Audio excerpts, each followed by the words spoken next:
Lokichar, Kanamkamer, Takwel, Kakuma, Lodwa, Loima, Lokichogyo, Lokiriama, Kalokol, Lobei. Turkana is watching.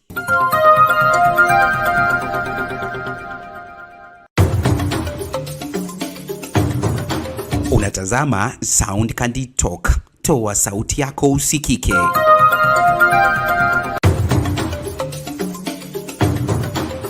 Kutoka Kimilili, Bungoma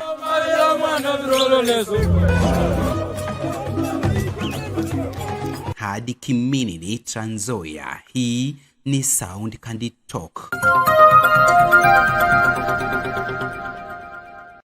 Tunaingia vijijini, mijini na hata jijini kukuletea taarifa mchana kutwa. Usiku tunakaa kitako, tunadadavua tukichanganua taarifa na makala muhimu yanayo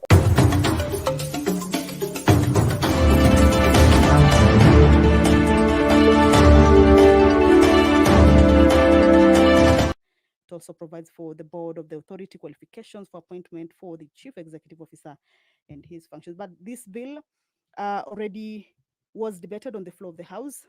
It's a part of the business that the members will be transacting this afternoon as they make their way into the chambers. Remember, the sitting is scheduled to begin from 2:30, so just about 2 minutes.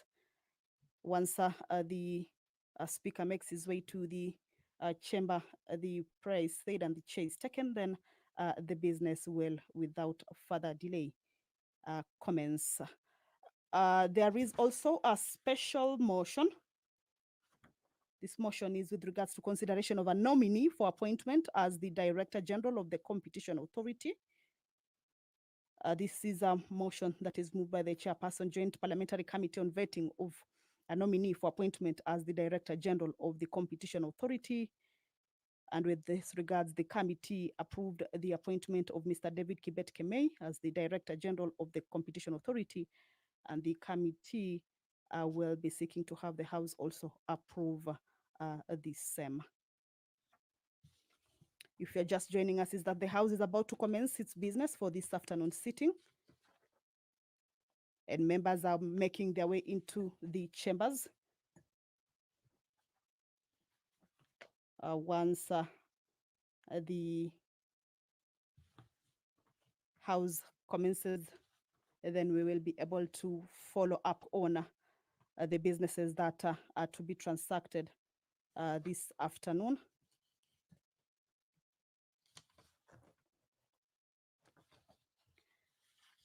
The members of the National Assembly will also be proceeding to a committee of the whole House. There are 2 bills that were forwarded to the Senate, and there are amendments that the Senate made to these bills. That is the Food and Feed Safety Control Coordination Bill. It's a bill that is originating from the National Assembly, Bill number 21 of 2023.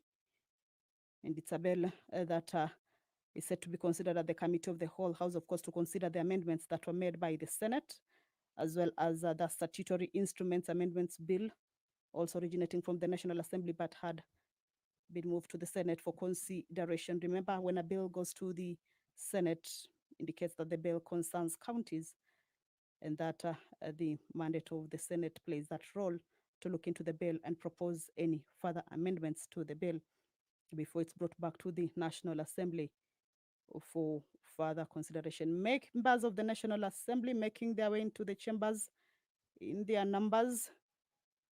In a short while, we will be seeing the speaker making his way also, or her way also, to the chamber for the business of this particular day or this afternoon to begin. The Ethics and Anti-Corruption Commission Amendment Bill, a bill moved jointly by the leader of the majority party and the leader of the minority party, a bill originating from the National Assembly, Bill number 11 of 2024. A bill that is at its second reading stage is also part of the business that members will be considering. This means that the debate will be starting. That is the Speaker of the National Assembly, Honorable Dr. Moses Wetangula, making his way into the chambers. That is the mess that is right ahead of him. He will be presiding over this afternoon sitting. Allow me to hand you over to this live broadcast that is brought to you by the Parliamentary Broadcasting Unit in partnership with Kenya Broadcasting Corporation. My name is Kamche Menza. Good afternoon. Waheshimiwa, tuombe. Ewe Mwenyezi Mungu ambaye kwa hekima na wema wako umeteua nyadhifa za viongozi na mabunge kwa ustawi wa jamii na utawala wa haki wa wanadamu, tukusihi utazame kwa neema nyingi sisi watumishi wako ambao wameridhika kutuita ili tutekeleze shughuli muhimu za jamhuri yetu. Tunakuomba uteremshie baraka zako sisi tuliokutanika hapa na utujalie tuyatende na kufikiria mambo yote yatakayofikishwa mbele yetu kwa njia ya haki na uaminifu, ili utukufu na sifa zako ziendelezwe na ili kustawisha amani, ufanisi na heri ya nchi yetu na wale ambao haja zao umezikabidhi mikononi mwetu. Amen.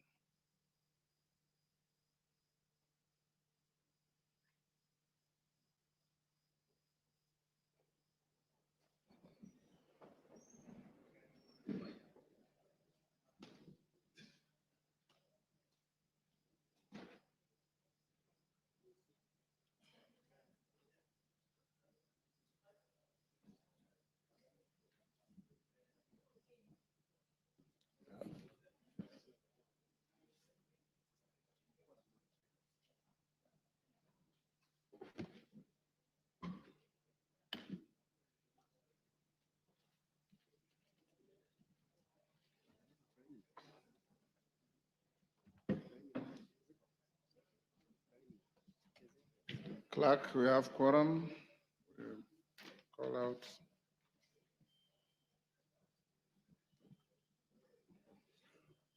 Order number 1, administration of oath. Order number 2, communication from the chair.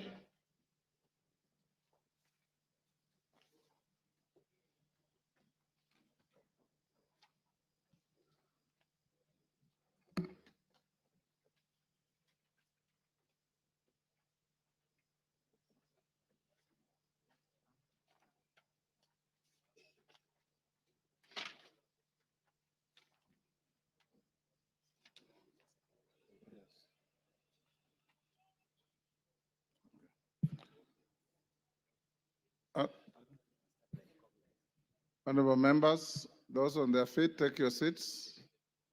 Member for Hamisi, take your seat.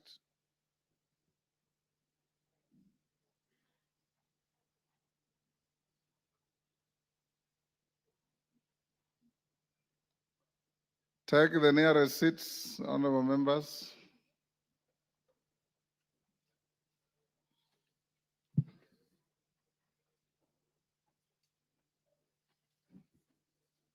Honorable members, I have two communications to make.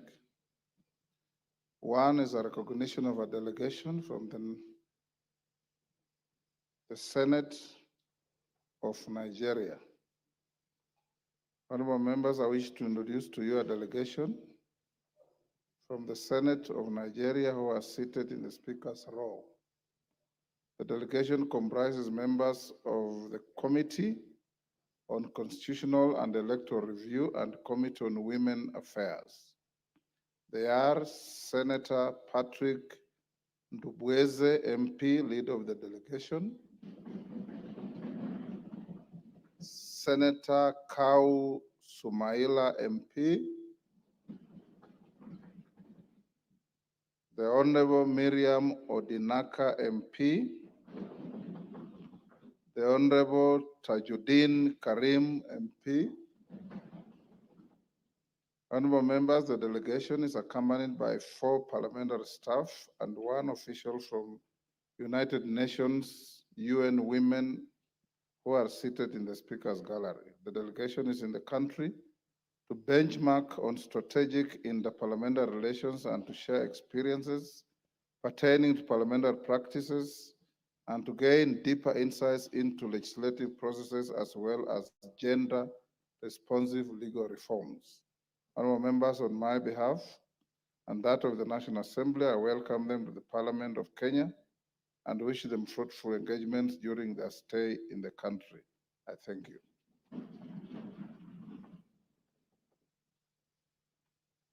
Members at the bar, take the nearest seats.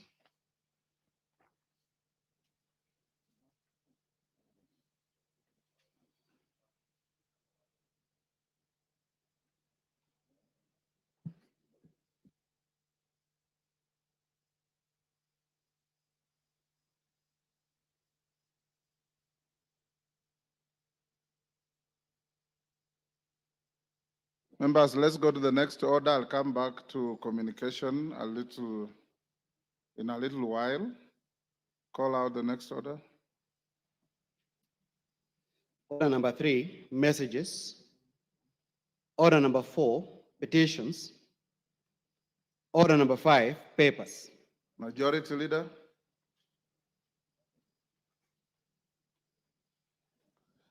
Honorable Speaker, thank you very much. Honorable Speaker, I beg to lay the following papers on the table of the House today, Tuesday, October 01, 2024. 1. Annual report on financial statements of the Kenya Tourism Board for the financial year 2022-2021 from the Ministry of Tourism and Wildlife. 2. Audit of the financial statements for the Office of the Auditor General and Staff Car Loan and Mortgage Schemes for the financial years ended 30th June 2018, 30th June 2019, 30th June 2022, 30th June 2021, and 30th June 2022. 3. Performance audit report on management of cash and domestic debt by the National Treasury for September 2024 from the Office of the Auditor General. 4. Performance Information System Audit Report on the Pensions Department Management Information System for September 2024 from the Office of the Auditor General.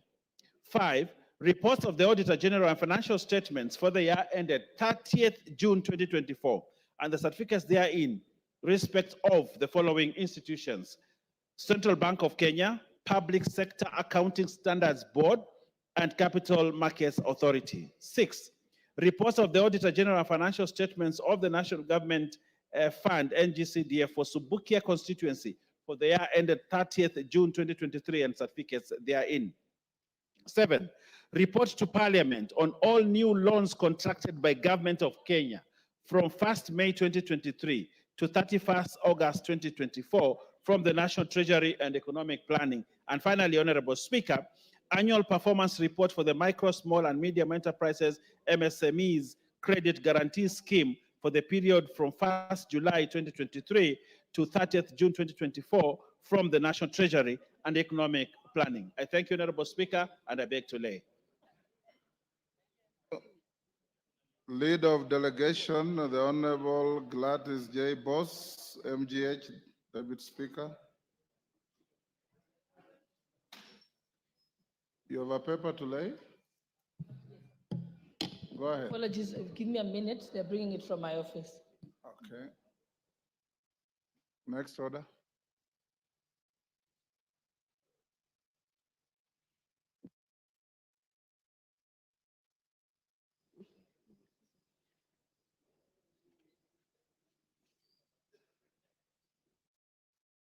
Six. Oh, okay. Yes. Okay.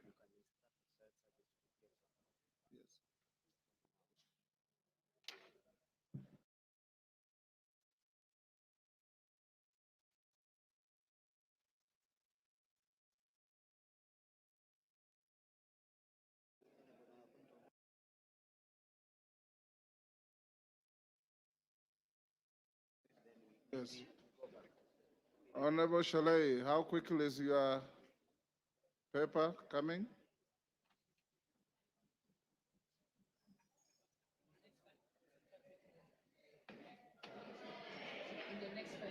Okay. Okay, go back to members on their feet. Take your seats.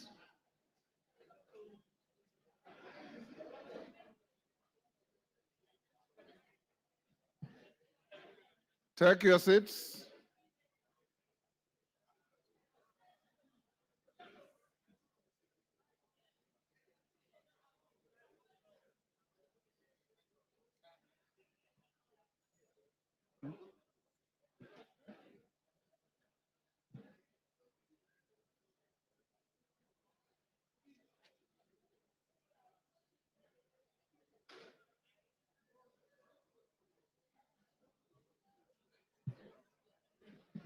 Order, honorable members. Done. Honorable members, I have a second communication to make. Honorable members, I have a communication on a notice of motion for proposed removal from office by impeachment of His Excellency Rigathi Gachagua, EGH, as the Deputy President of the Republic of Kenya. Honorable members, pursuant to Article 151B of the Constitution and Standing Orders 64 and 65, I wish to notify the House that I'm in receipt of a notice of a special motion dated Thursday, 26 September 2024, and received on Friday, 27 September 2024, from the member for Kibwezi West, the Honorable Ekomas Mwengi Mutuse MP. The Honorable member seeks a resolution of the House for the removal from office by impeachment of His Excellency Rigathi Gachagua, EGH, as the Deputy President of the Republic of Kenya. Honorable members, at the back, take the nearest seats. The nearest, Clive.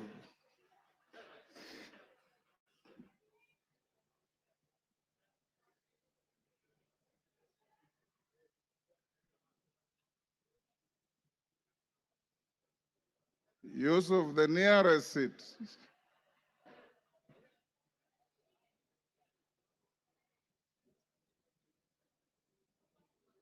Okay. Honorable members, Article 150B, 1B of the Constitution provides as follows, and I quote, the Deputy President may be removed from office on impeachment, 1, on the ground of a gross violation of a provision of this Constitution or any other law, 2, where there are serious reasons to believe that the Deputy President has committed a crime under national or international law, or 3, for gross misconduct.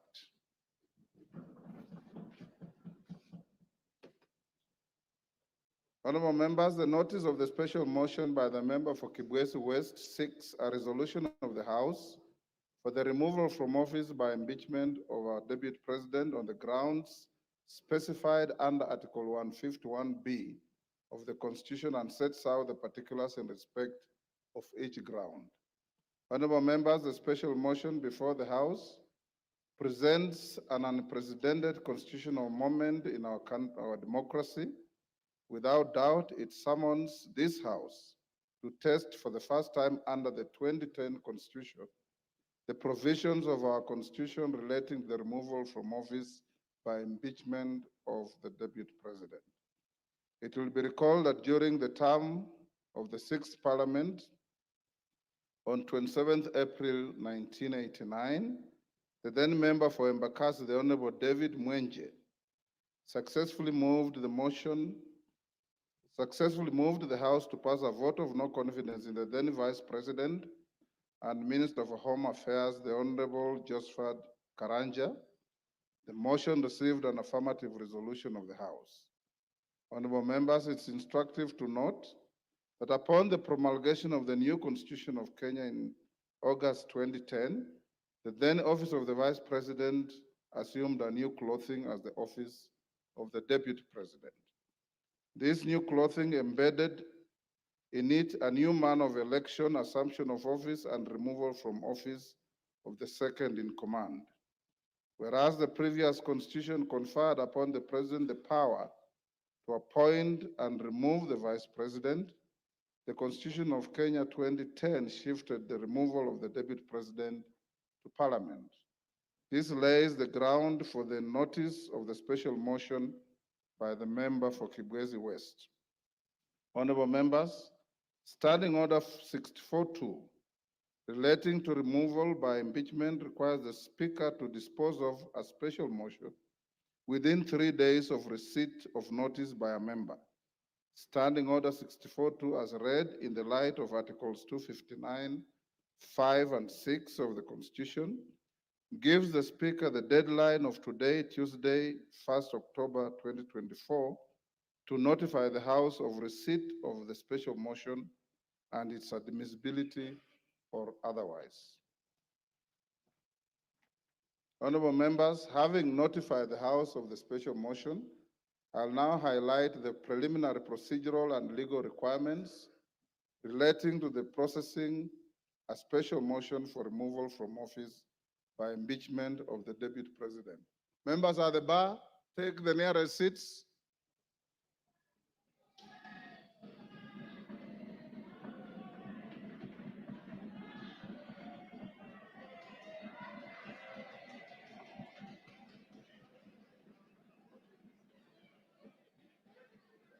Take the nearest seats.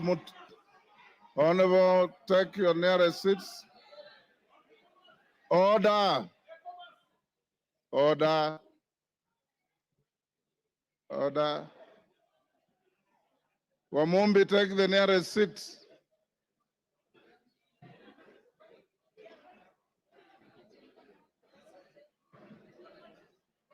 Order, honorable members. Order. Order. Honorable members, Article 152 of the Constitution, order. Article 152 of the Constitution provides that the provisions of Article 145 of the Constitution shall apply with the necessary modifications the removal from office by impeachment of the Deputy President. In particular, Article 145(1) of the Constitution provides that a member of the National Assembly supported by at least 1/3 of all the members may move a motion for impeachment of the President on the grounds of gross violation of a provision of the Constitution or any law where there are serious reasons for believing that the President has committed a crime under national or international law or for gross misconduct.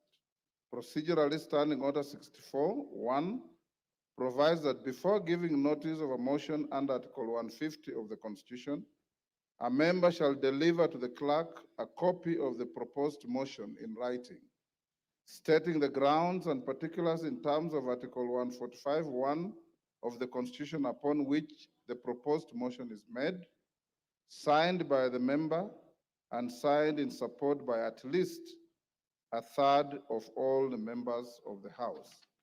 Further, honorable members, Standing Order 64(1)A lays out the criteria for admissibility of grounds for removal from state office. For clarity, Standing Order 64(1)A states, and I quote, "The grounds specified in a motion under this standing order shall be admissible if A, framed clearly to particularize and disclose a gross violation of the Constitution or other written law, where gross violation of the Constitution or other written law is indicated as a ground for the intended removal.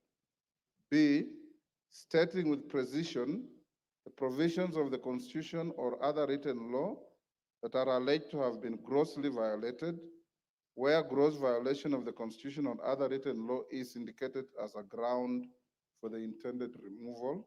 And C, accompanied by necessary evidence, including annexures or sworn testimonies in respect of the allegations. The foregoing procedural and legal requirements for the processing special motions are buttressed by precedents and jurisprudence in various speakers' rulings and court decisions. Honorable members, today, I refrain from restating the jurisprudence and focus on determining the admissibility of the notice of the proposed special motion filed by the member for Kibwezi West. In determining the admissibility of the special motion, I'm required to examine its form, threshold, framing of the grounds, and attachment of the necessary evidence. Standing Order 64(1) provides for the criteria for determining whether the proposed motion meets the requirements of the Constitution and the standing orders as to form and the threshold. On form, it should A, be in writing, B, state the grounds and particulars in terms of Articles 151B of the Constitution upon which the proposed motion is made, and C, be signed by the member, and D, be signed in support by at least 1/3 of all the members of the Assembly. Having examined the notice of the special motion by the member for Kibwezi West, I find that the special motion meets the requirements relating to form and threshold set out in the Articles 145(1) and 151(b) of the Constitution and Standing Order 64(1). I have also satisfied myself that the number of members who have appended their signatures in support of the special motion exceed the minimum threshold of 117 members in this House. Honorable members, with regard to admissibility of the grounds set out in the special motion, I am guided by Standing Order 64(1)A, which provides that the grounds specified in a special motion shall be admissible if A, framed clearly to particularize and disclose a gross violation of the Constitution or other written law, where gross violation of the Constitution or other written law is indicated as a ground for the intended removal. B, stating with precision the provisions of the Constitution or other written law that are alleged to have been grossly violated, where gross violation of the Constitution or other written law is indicated as a ground for the intended removal. And C, accompanied by necessary evidence, including annexures or sworn testimonies in respect of the allegations. Honorable members, having examined the proposed special motion, I note that in keeping with the requirements of Article 151(b) of the Constitution and Standing Order 64(1)A, the member has stated 11 grounds for removal from office by impeachment of His Excellency the Deputy President. In addition, I do note that the special motion as submitted to my office also contains the particulars upon which the member seeks to move the House to consider the special motion. Honorable members, with respect to evidence, the member has attached documents including annexures and a sworn affidavit to substantiate the grounds stated in the special motion. Consequently, honorable members, I find that the proposed special motion by the Honorable Ekomas Mwengi Mutuse MP meets the requirements of Articles 145(1) and 151(b) of the Constitution and Standing Order 64 and 65 with regard to form, threshold, and grounds necessary for a member to move a special motion for the proposed removal from office by impeachment of the Deputy President. Honorable members, having determined that the special motion is admissible, let me now focus on the next steps of giving notice of the special motion to the House. Standing Order 47(4)A provides that with respect to a motion for removal of a person from office, a member shall give notice of motion in the House within 3 sitting days following approval by the Speaker. In the circumstances, therefore, the member for Kibwezi West ought to give notice of his special motion either today or tomorrow. Given the nature of the timelines applicable to this special motion, I will, at order number 6, that is notices of motion, accord an opportunity to the member for Kibwezi West to give the notice of the special motion. Thereafter, I'll give further guidance to the House on the next steps to take. The House is accordingly guided. I thank you.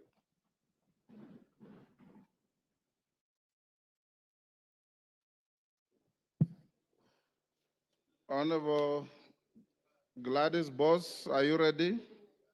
We'll go back to order number 5 for the Deputy Speaker. Honorable Speaker, I beg to lay the following paper on the table of the House today, Thursday, 26 September 2024.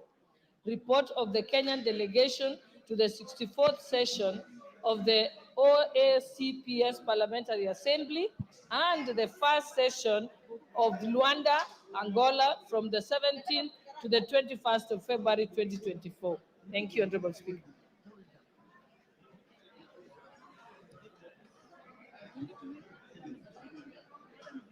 Honorable Speaker. Order. Order, honorable members. Order. Member for Budalangi. Order. Take your seats. Order. Member for Navajo, take your seats.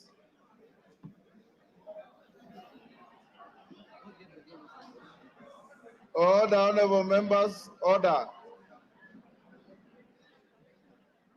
Order number 6, Honorable Sholay.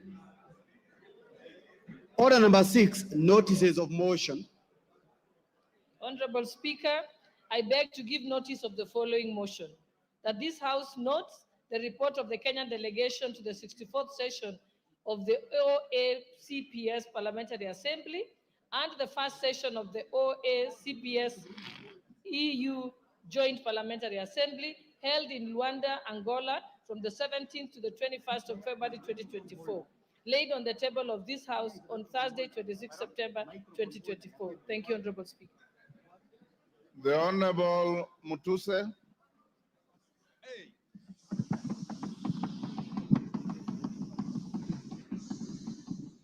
Honorable Mutuse, I'll allow you to speak from the dispatch box, and he will be heard in silence.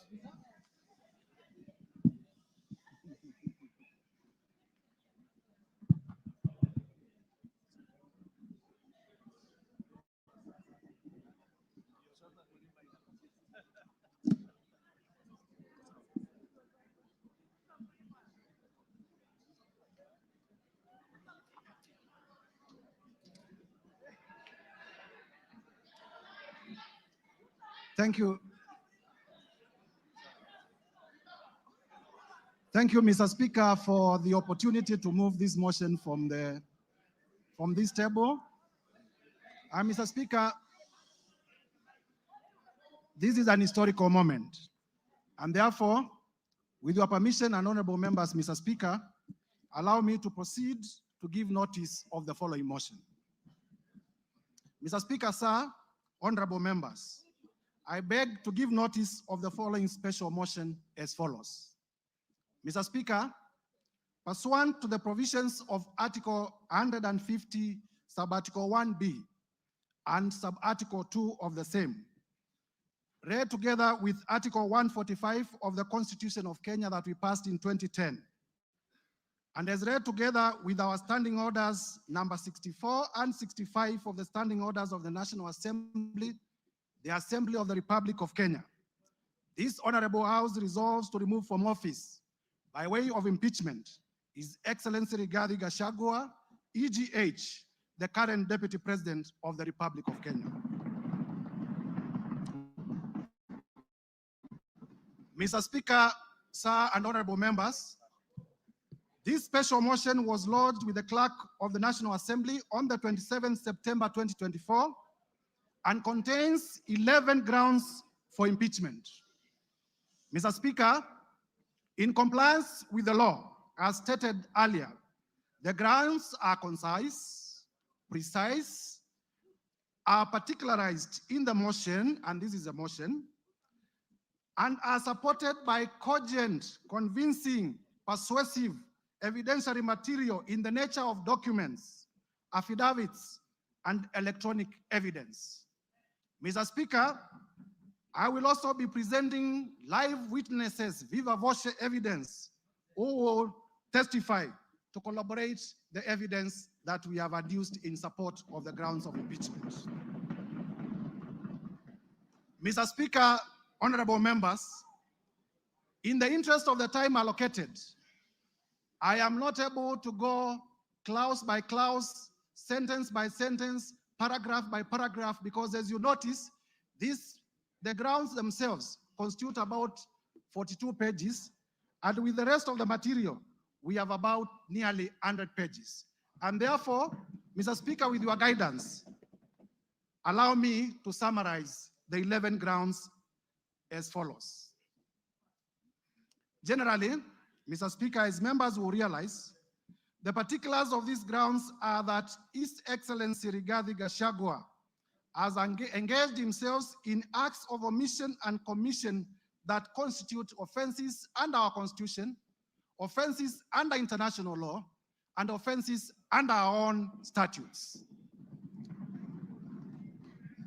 On ground one, Mr. Speaker, we will be demonstrating before this House that His Excellency Rigathi Gachagua has grossly violated Articles 10(2)(1)(a), 10(2)(b) and C, Articles 27(4), Article 73(1)(a) and 2(b), Article 75(1)(c), and Article 129, Subarticle 2 of the Constitution of Kenya, as well as Articles 147(1), as read with Article 131(2)(c) and D of the Constitution of Kenya. And when the time comes, Mr. Speaker, I will be laying detail, article by article, to show the violations. On ground number 2, Mr. Speaker and honorable members, at the opportune time, I will demonstrate to Kenyans that His Excellency Rigathi Gachagua has violated Article 147(1) of the Constitution and Article 152(1) of the Constitution of Kenya, the most progressive constitution in Africa. Mr. Speaker, on ground 3, I will be demonstrating before this House to Kenyans and to the international community that His Excellency Rigathi Gachagua has violated Article 6(2) of the Constitution, Article 10(2)(a) of the Constitution, Article 174 of the Constitution, Article 186(1) of the Constitution, Article 189(1) of the Constitution, as well as the 4th schedule of the Constitution of Kenya. Mr. Speaker, this is the Constitution of the Republic of Kenya. It is not a mere document. It speaks to the soul of this nation. Under ground 4, Mr. Speaker, I will demonstrate that His Excellency Rigathi Gachagua has violated Article 161 of the Constitution of Kenya.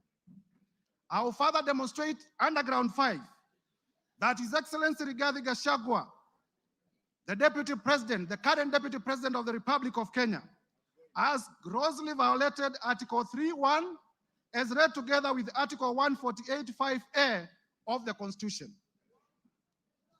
Under ground 6, Mr. Speaker and honorable members, I will demonstrate that the Honorable Rigathi Gachagua has committed crimes under Section 13(1)(a) and 62 of the National Cohesion and Integration Act, the act that speaks to our nationhood, the act that speaks to our multi-ethnicity, the act that speaks to our society remaining together as a cohesive society.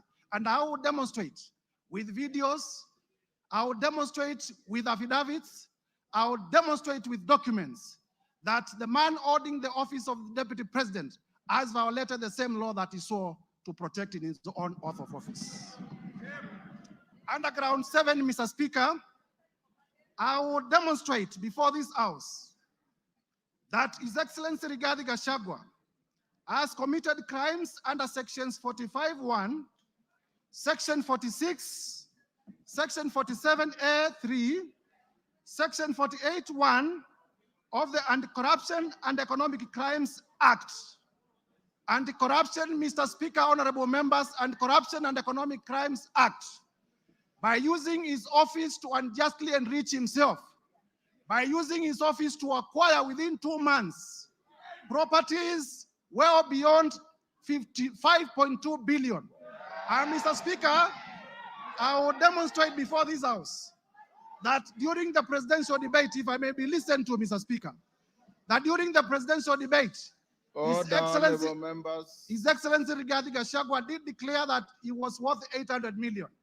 We are aware that he's paid slightly over 1 billion, meaning that for the last 2 years, the much he could have accumulated justly is about 24 million. But I will demonstrate before Kenyans that he has properties to himself, the ones that I was able to get in my time of research, worth 5.2 billion Kenya shillings. This is what we call unexplained assets, and we must slay the dragon of corruption from the highest office. Mr. Speaker, under the same ground, I will also be demonstrating, this is ground number 7, that His Excellency Rigathi Gachagua has violated sections 2, 3, 4, and 7 of the Proceeds of Crime and Money Laundering Act. Mr. Speaker, you are aware that the Proceeds of Crime and Money Laundering Act is one of those laws pursuant to Section 2 of the Constitution of Kenya that we domesticated because of our international obligations about money laundering. And therefore, by proving the same, I will also be demonstrating before Kenyans that His Excellency Rigathi Gachagua has committed international crimes. Under ground 8, Mr. Speaker, I will demonstrate that the Deputy President of the Republic of Kenya has committed crimes under Section 132 of the Penal Code and Section 29 of the Leadership and Integrity Act. And honorable members will realize that the Leadership and Integrity Act is the law that was enacted by this parliament, none other than this parliament, to give effect to Chapter 6 on leadership and integrity of the Constitution. Under ground 9, I will be able to show, and Mr. Speaker, when we get to this ground, the ground of gross misconduct, I will be able to speak to the House in a very clear manner as to what constitutes gross misconduct as interpreted by our own courts. And I'll be able to show that the person of the Deputy President is a bully. The person of the Deputy President has been threatening public officials. The person of the Deputy President has carried himself in a manner that brings disrespect to the office that he holds, and therefore has grossly misconducted himself.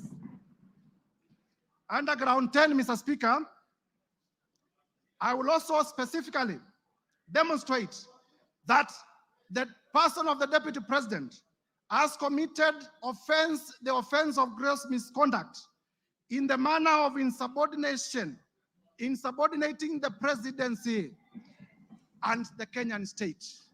The Kenyan state is our soul. And if you insubordinate the state, you are not worth being a state officer.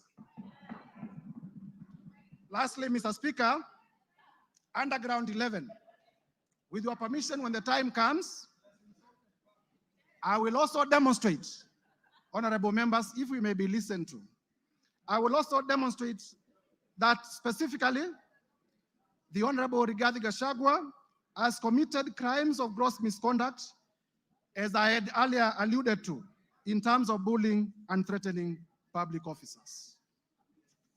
Mr. Speaker, in compliance with the provisions of Articles 145(1) of the Constitution, as read together with the National Assembly Standing Order number 65, honorable members, if you may listen, this is important. A total, Mr. Speaker, a total of 291 members of this National Assembly have graciously appended their signatures in support of this motion. 291 members. Mr. Speaker, it will be remembered, Mr. Speaker, it will be remembered that at this stage of moving the motion, the requirement of the law is that the motion should be supported by 1/3, translating to about 117 members. However, Mr. Speaker, we have 291. I therefore wish to thank my colleague members of Parliament for supporting this motion to over 83%, way beyond the required threshold of two-thirds, which is 67%, that is required at the next stage of voting for this motion. So, Mr. Speaker, there are times when we used to say this is an open and shut case. Mr. Speaker, sir, as a requirement of our standing orders, please allow me to read the names of the members who have signed in support of this motion.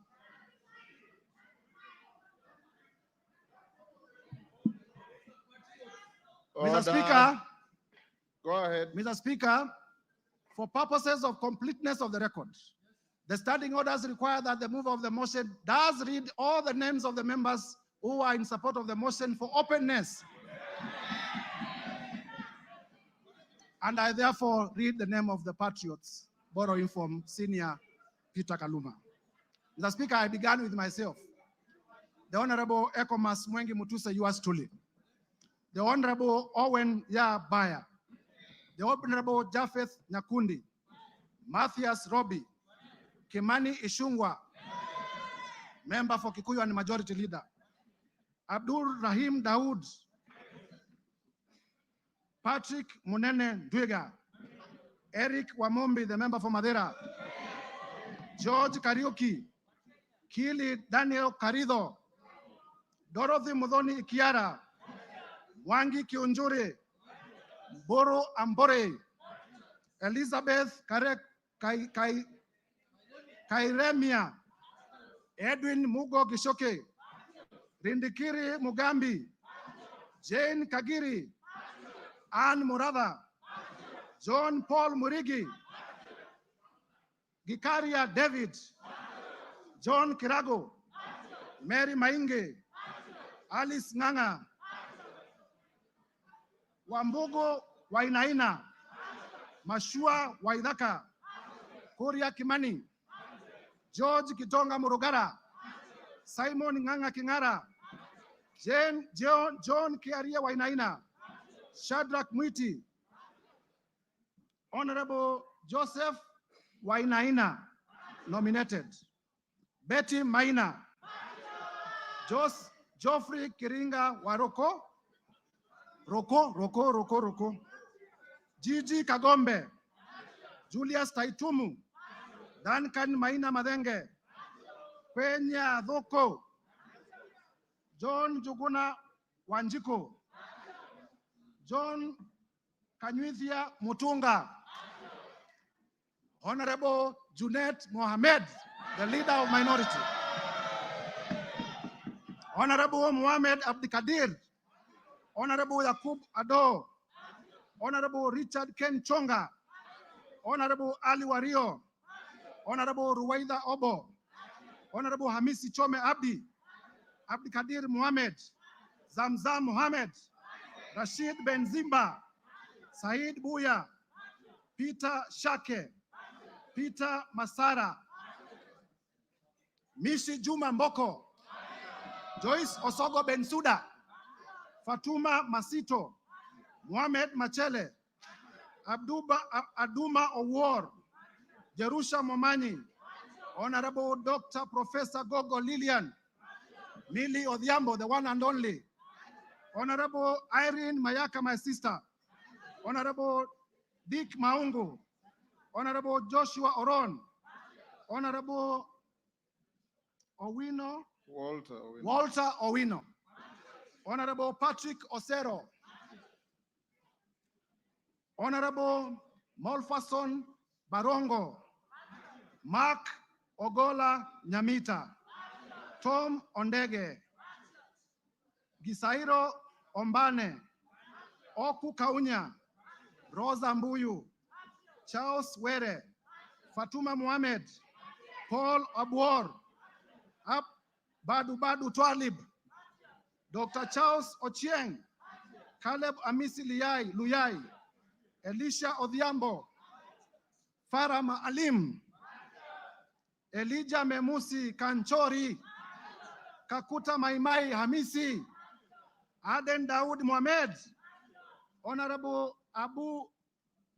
Honorable Wanjala, Honorable Peter Orero, Honorable Martin Peters Owino, Honorable George Peter Kaluma, Honorable TJ Kajuang, Chiforomondo Mwangale, Honorable Donya Doris, Stephen Mogaka, Felix Odiwar, Geoffrey Odanga, Honorable Tim Wanyonyi, Honorable Christine Ombaka, Honorable Hussein Weitan, Honorable George Aladwa, Joseph Oyula, John Bwire, Omar Mwini, Catherine Omanyo, Danson Mwashako of Wiper Party, Innocent Mugabe, Charles Nguna, Mwingi West of Wiper Party, Honorable Elsie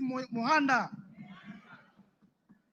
Honorable J.L. Sunguli of Kilgoris, Honorable Udgun Siad, Honorable Honorable Dr. John Ariko, Honorable Tindi Mwale, Otiende Amolo Senior Counsel. Mr. Speaker, the House takes notice that Honorable Otiende Amolo is one of the makers of the Constitution that we are implementing. Honorable Christopher Aseka, Honorable Paul Ekwon Nabuin, Honorable Nicholas Gikor of Turkana East, Honorable Yusuf Mohammed, Honorable Abdgadir Hussein Mohammed, James Koyo, Sarah Paulata Korere, Honorable Umker Arun Mohammed, Honorable John Nikal. James. Yes, my sincere apologies for the correctness of the record. This is Honorable Dr. Professor James Nikal, the member for Seme. Honorable Daniel Manduku, Honorable Mohamed Ado, Honorable Wario Guyo, Honorable Paul Katana, Maurice Kakai Bissau, Emmanuel Wangwe, Bernard Shinyali, my friend Nabi Nabwera, Patrick Makau Kingola of the Wiper Party Mavoko constituency, and Commissioner of the Public Parliamentary Service Commission, very able, voted by members of this House. I thank you in a special way, my senior brother. Honorable Shakil Shabil Hamed, Honorable Aden Kainan, Honorable Dr. Aden Kainan, Honorable Fatuma Jeho, Honorable Amina Munyazi Laura, Honorable Gertrude Mbeyo, Honorable Adipo Akwome. Mr. Speaker, if you allow me, I can have a sip of my water. Go ahead.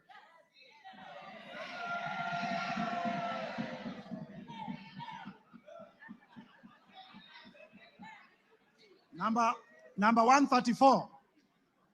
Number 134, Abdi Omar Shurie, the chairman of the Committee of this House on Public Debt. Honorable Tom Oluoch, the member for Dagoretti Beatrice Elachi. Honorable Samuel Arama, Honorable Guyo Jaldesa, Professor. Honorable Anton Kibagedi, my brother. Honorable Samuel Atandi, my brother. Honorable Ruth Busia. Honorable Ruth Odinga Busia, the women rep for Kisumu County. Honorable Eve Obara. Honorable Johnson Manya Naika of Mumias East. Kipyegon Joanna, Omboko Milemba, Marwa Maisori, Moses Kirima, Lydia Aiga Mizigi, Adan Aji Yusuf, Mumina Bonaya, Charles Gimose, Mohamed Tubi, Zahir Janda, Clemens Lawyer, Zuleka Hulbal Arun, Lekumontare Jackson, member for Samburu East. Anton Kenga Mpe, ukimwona Mpe. Bashir Abdullahi, Didmas Barasa, Malulu Injendi, Geoffrey Mulanya, Frederick Ikana. Mr. Speaker, for completeness of the record, there are names that I have cancelled and I have signed against the cancellation. Honorable Titus Amala, Joseph Dena, Honorable Kivai Kagesi, Honorable Vincent Musyoka, aka Kawaya, member for Mwala, Honorable Fabian Muli, Honorable Caleb Mule, Honorable Joshua Mwalio, Honorable Dr. Rachel Nyamai Kaki, Honorable Nimrod Mbai, aka KPLC, Honorable Dido Raso, Honorable Lekuton of Laisamis, Honorable Chief Whip Silvano Sosoro, Honorable Abdisarat K. Ali, Honorable Abdul Haro, Honorable Mary Emase, Irene Joki, Nebat Muriuki, George Gachagua, Stephen Karani, Gidhua wa Masukuru, Rahabu Mukami Washira, Joroge Wainaina, Elijah Njoroge Kururia, Epuyu Nanok Daniel, Mudhoni Marubu Monica, Kenneth Tungulu, Mudhama Stanley, Joseph Emanthe Namur, Faith Gitau, Cecilia Asieni Ngitit, Pamela Njoki Njeru, Rahab Robert Basil, the member for Yatta and Wiper Party. Protas Akuja, Kasim Sawa Tandaza, Pauline Lengimis, Honorable Dr. Robert Pukose, Honorable George Sunguia, Honorable Joash Nyamoko, Kitlai Olentutu, Lea Sankaire, Lemankon Aramat, Agnes Pareño, Gabriel Tongoyo, Rebecca Tongei, Catherine Wambilinya, John Makali of Kandui, John Chikati, Susan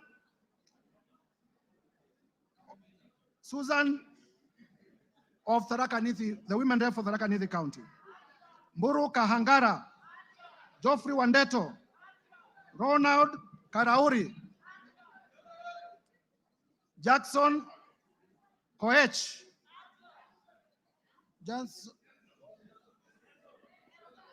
Jackson Kosgei of Baringo, Adams Kipsanai, Kagogo Bowen, Jematia Sergon, William Kamket, Catherine Ngalechei, Ruben Kiborek, Kimaiyo Gideon, Musa Sirma, Joseph Kipkarus, Joshua Kandie, Charles Kamuren, John Waluke, Richard Yegon, Richard Kilel, Brighton Yegon, Francis Sigei, Kipngetich Koech, Lynette Chepkoril Toto, Justice Kemei, Nelson Koech, Beatrice Kemei, Joseph Cherorot, Kibet Komugoi, Hilary Kosigei, Benjamin Langat, Mutai Alfred Kiprono, Liza Chelule, Joseph Tonui, Paul Chebor, Fred Kapondi, Lilian Sioi, Naomi Jilo Wako, Faisal Abdi Bader, Alpha Miruka of Bamachoke Charge, Deko Baro, Innocent Obiri, Ogola Gideon, Honorable Sabina Chege, the party leader of the Jubilee Party, Peter Lochakamping of Sigor, Samuel Chemulel, Rael Kasiwai, David Kosing, Titus Lote, Joseph Samal Wamwa, Honorable, the handwriting is sometimes difficult, right? The member for Samburu North. Eli. The Honorable Letipila Eli. Lelitila Lady of Samburu North. The Honorable Kareke Mbiuki. The Honorable Martin Pepela. Wanami Wamboka. David Ochieng. Ferdinand Kevin Wanyonyi, Gladys Boss Chepkosgei Sholei, the women rep for Sinigishu and my former teacher, Paul Kipchil Biego, Marianne Kitani, Samuel Kiprono Chepkonga, Janet Sitienei, Muge Chepkosgei Cynthia, Joseph Kosgei Lelmengit, David Kiplagat, Julius Kipibiwot, Julius K. Ruto, Bernard Kitur, Phyllis Barto, Professor, Oscar K. Sudi, Engineer Oscar Sudi, Dan Wanyama, Honorable Dr. Adagala Beatrice, Amina Dika, Abdi Ali Abdi, Hussein Abdi Bare, Gonzi Rai, Ibrahim Abdi Sanei, Honorable Ker Kasim, Honorable Salah Farah, Karoli Omondi, Robert Gishimo, Michael Mushira, Jared Okello. Jared Okello is my last name, making a total of 291 members.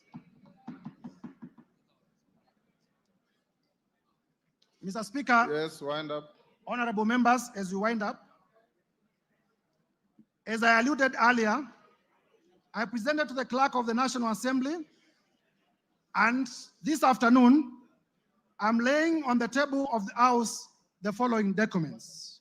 Number one, the special motion dated 26th of September 2024 and received by the clerk on the 27th of September 2024, and I have it in my hands and I'll be laying it shortly.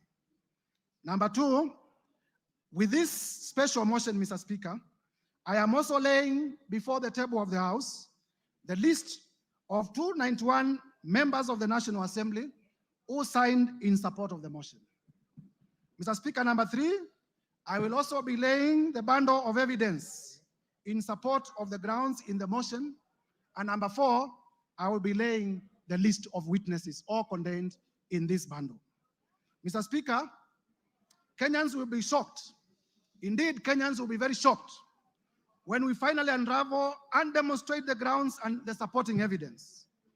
I therefore, through you, Mr. Speaker, humbly request the House Business Committee to allocate me ample time at the time of moving the motion so that Kenyans can appreciate in detail the injustices that have been committed against them by the person of the Deputy President. I thank you, Mr. Speaker, and I beg to give notice of the special motion and to lay the said documents on the table of the House. And if you allow, Mr. Speaker, as I conclude, please allow me to highlight the following. Order. Mr. Speaker, I am a Christian, and I often read the Bible. And the Holy Bible, in the book of Proverbs 29 verse 16 says as follows: when the wicked are in authority, sin flourishes. But the godly, and mark the godly in small g, will live to see their downfall. That is the Holy Book as contained in the book of Proverbs 29:16. Further, Mr. Speaker, in the book of Mark, chapter 9, verses 42 to 47, it says as follows, and I quote: If anyone causes one of these little things, honorable members, Kenyans, please listen carefully. If anyone causes any one of these little things, those who believe in me, to stumble, it would be better for them if a large millstone were hung around their neck and they were thrown into the sea. 43, if your hand causes you to stumble, cut it off. It is better for you to end a life maimed than with two hands to go into hell, where the fire never goes out. 45, and if your foot causes you to stumble, cut it off. It is better for you to end a life crippled than to have 2 feet and to be thrown into hell. And if your eye causes you to stumble, pluck it out. It is better for you to enter the kingdom of God with 1 eye than to have 2 eyes and be thrown into hell. Mr. Speaker, if Kenyans cannot get services because of Deputy President Rigathi Gachagua, we'll be pleading, pluck him out from government.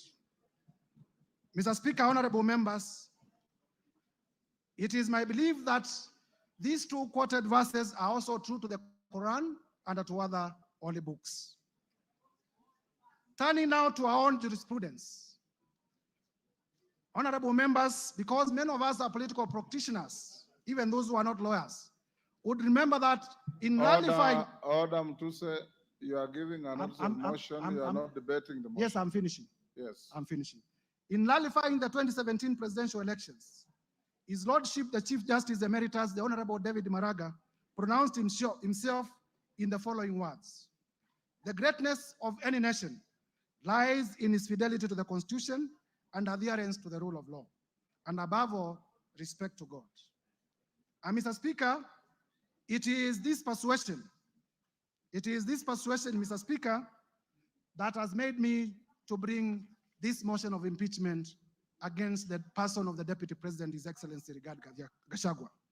For the record, and Kenyans, listen, I have no grudge, I have no malice, I have no ill will, I have no personal vendetta against His Excellency Rigathi Gachagua. I am just doing my duty as a citizen of the Republic of Kenya and executing my mandate as a member of this House as mandated under the Constitution to bring this motion. I will therefore, Mr. Speaker, with your permission, lay the documents before the House and beg to give notice of the motion. I thank you, Mr. Speaker. Hand over the documents to the clerk.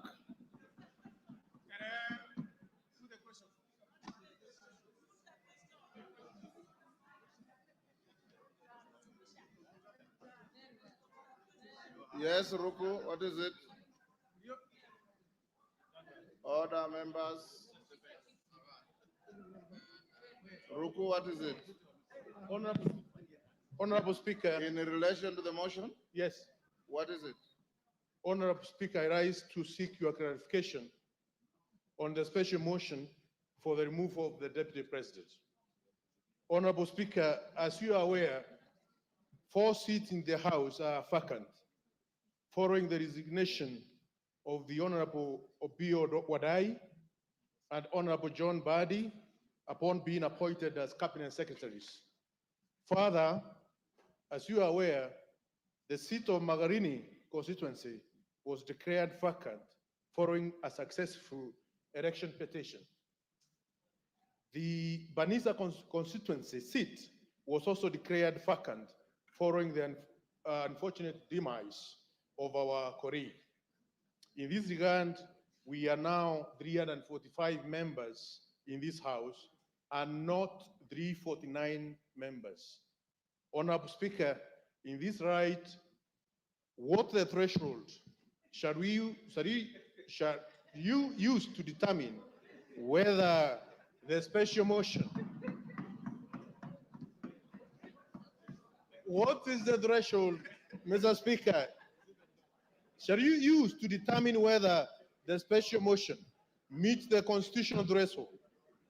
Differently put, Mr. Speaker, to pass this motion, shall we require 2/3 of 345 members or 349 members? In my view, vacant seats should not be counted. Order. You can't ask a question and answer it. You cannot ask the question and answer it. Honorable Speaker, let me prosecute. I'm trying to prosecute my point of order. In my view, vacant seat should not be counted in determining the voting threshold.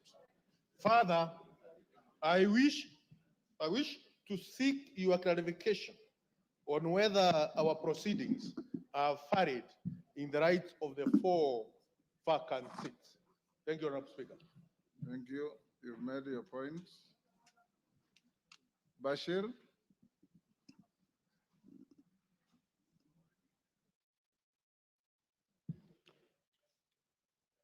Honorable Speaker, Article 145 and 150 of the Constitution provides for removal of the Deputy President. Our standing order goes to great length on the same to explain the procedure for removal of the Deputy President, as stipulated under Standing Orders 64 and 65. Honorable Speaker, what is clear from reading of Articles 145 and 150 of the Constitution is that the role of this House is just to pass the resolution as to whether the Deputy President shall be impeached or not. It is the exclusive role of the Senate to conduct the trial process. Simply put, we are the initiators and the Senate will be the trial house. Honorable Speaker, consequently, I seek your guidance on whether it is necessary to invite the Deputy President to this House in terms of the right to be heard, noting we have nothing to do with the real process. In my view, the Deputy President shall be required to appear before the Senate, but nevertheless, I seek your indulgence on this matter. Thank you, Honorable Speaker.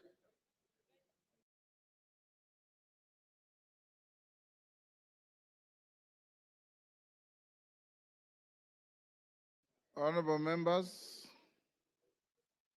we'll leave it there. Yes, Junet.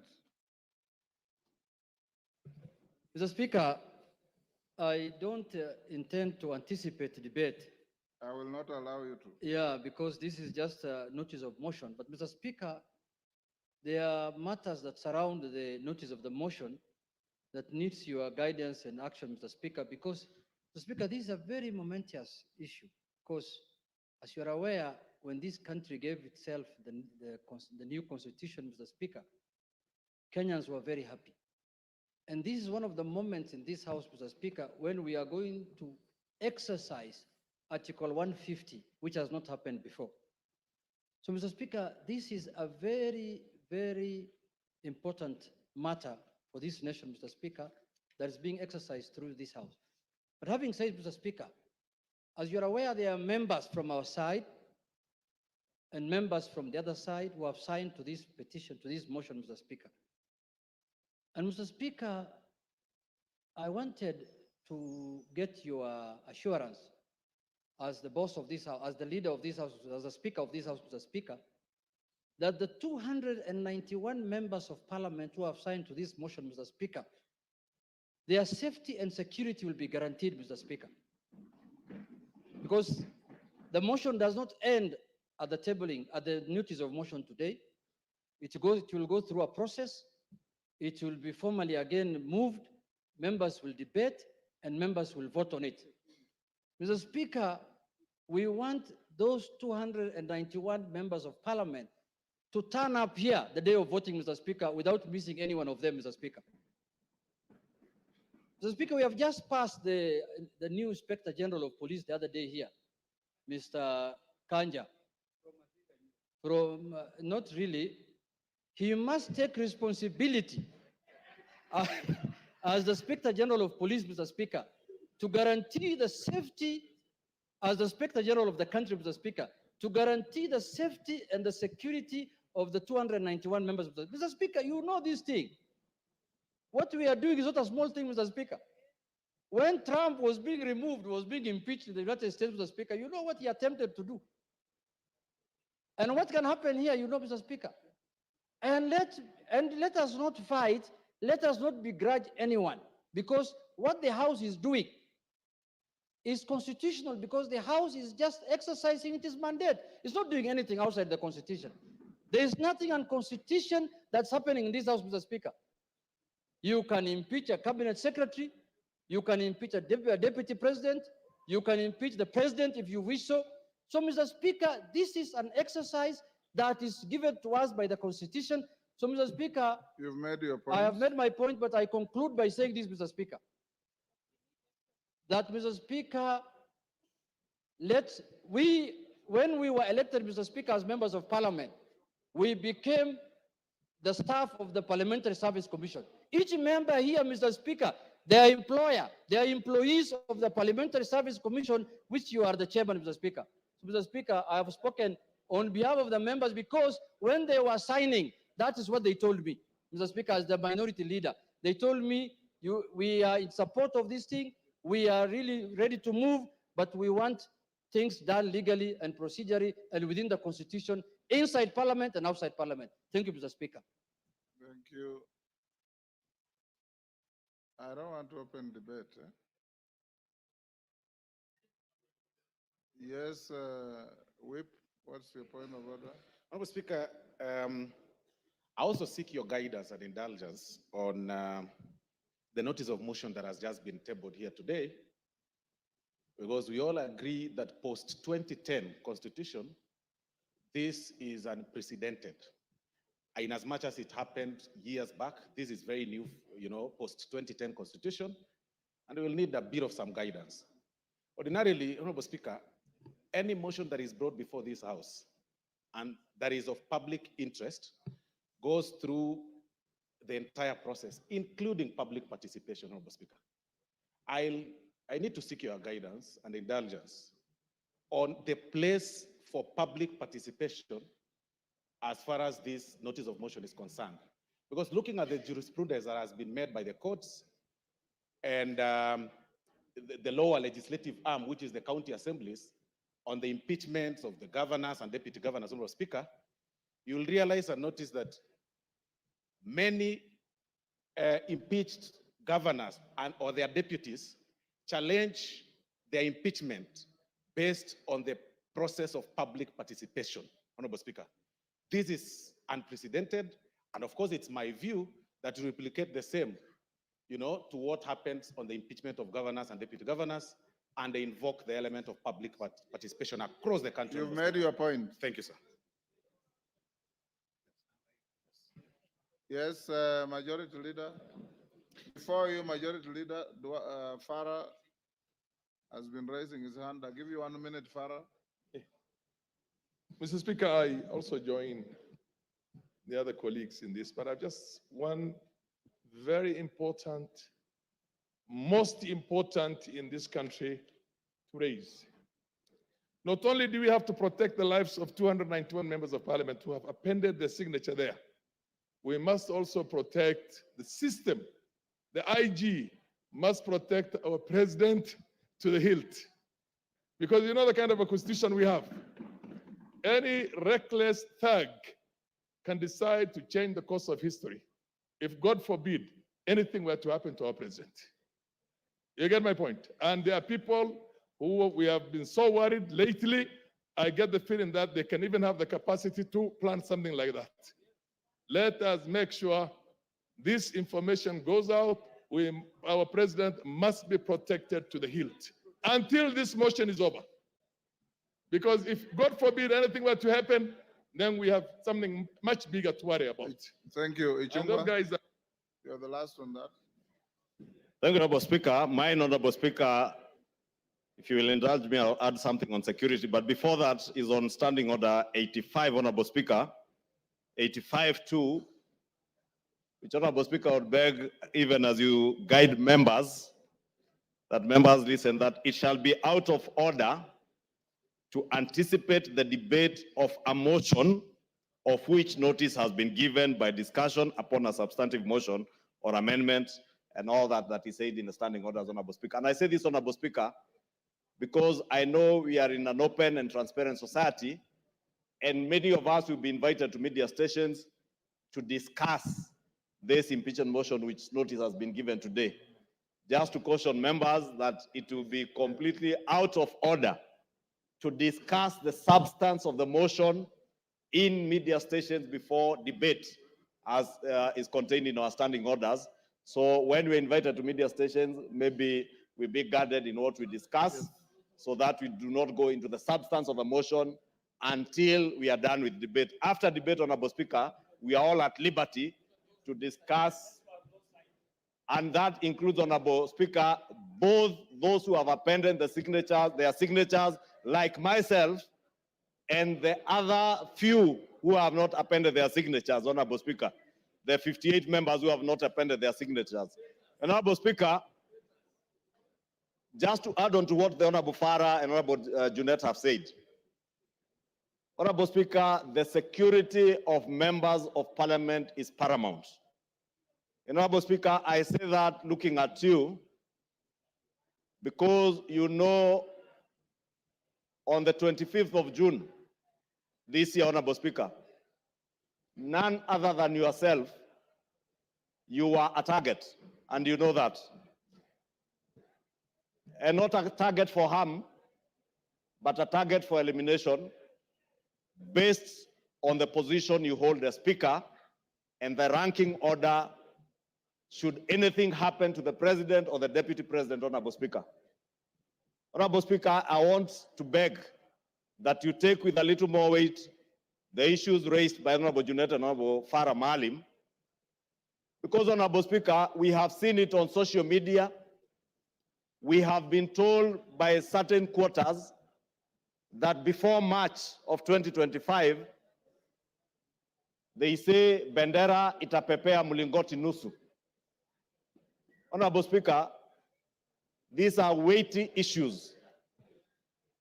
And I hear what the Honorable Farah Maalim is saying on the security of the President, and we have no business to advise the Inspector General and the Director of the National Intelligence Service on what to do. But for members of this House, all the 349 of them, Honorable Speaker, you must direct the Inspector General of Police, who was approved by this House less than a month ago, to ensure that when this House is sitting within the precincts of Parliament and even outside and including committees of this House sitting, Honorable Speaker, members are secured. Thank you. And even in their homes, Honorable Speaker, they are secured. Because, Honorable Speaker, I say this being privy to the information that I was privy to and you are privy to on the 25th of June, and knowing, Honorable Speaker, that as Honorable Junet has said, we are not dealing with an ordinary matter. We are not dealing with an ordinary man. We are dealing with a black man with a very black heart. Thank you, Honorable Speaker. Order, honorable members. Order. Order, members on their feet. Order, Deputy Speaker. Take your seat. Take your seats, those who are honorable members, those points raised, I'll address them later in the day. I want to direct members of the House Business Committee to retreat to room 9 so that we can have House Business Committee to address, among other things, the process of disposing of this motion in the shortest time possible so that we don't maintain anxiety unnecessarily, and the issues that you have raised about public participation and others. So after the House Business Committee, the Speaker will come back to the House at about 5 and give you direction on what we shall do from here going forward. So I'll now direct the Deputy Speaker to come and take the seat so that members of the House Business Committee, Juneta and your team, Ichungo, your team, all troop to room 9 for a meeting immediately. I've closed that chapter, Mshomba. You didn't raise your hand when I was giving people. That chapter is closed.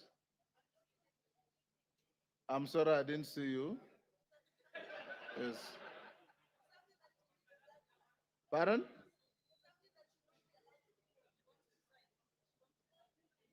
Two? Take the seat. Deputy Speaker, take the seat.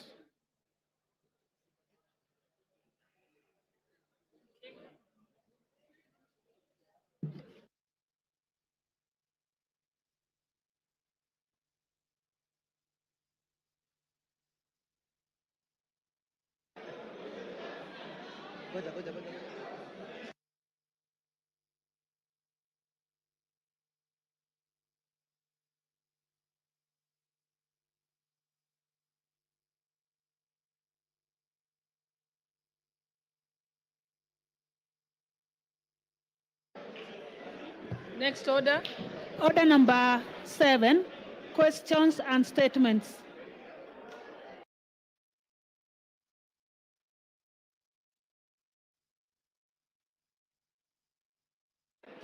Honorable members, order. The Honorable Member for Funyula. You have a statement, Honorable Member for Funyula. Honorable Thank you, Honorable Speaker.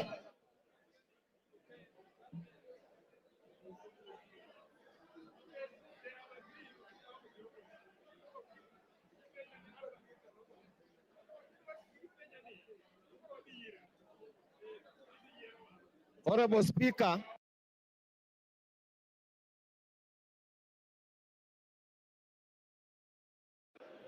Order, honorable members.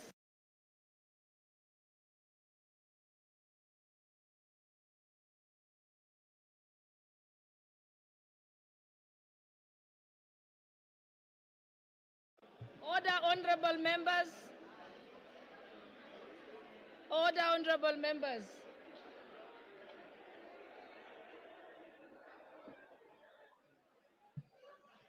Order, honorable members.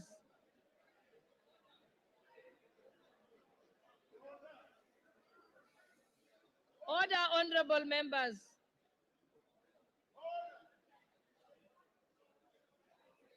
Order, honorable members.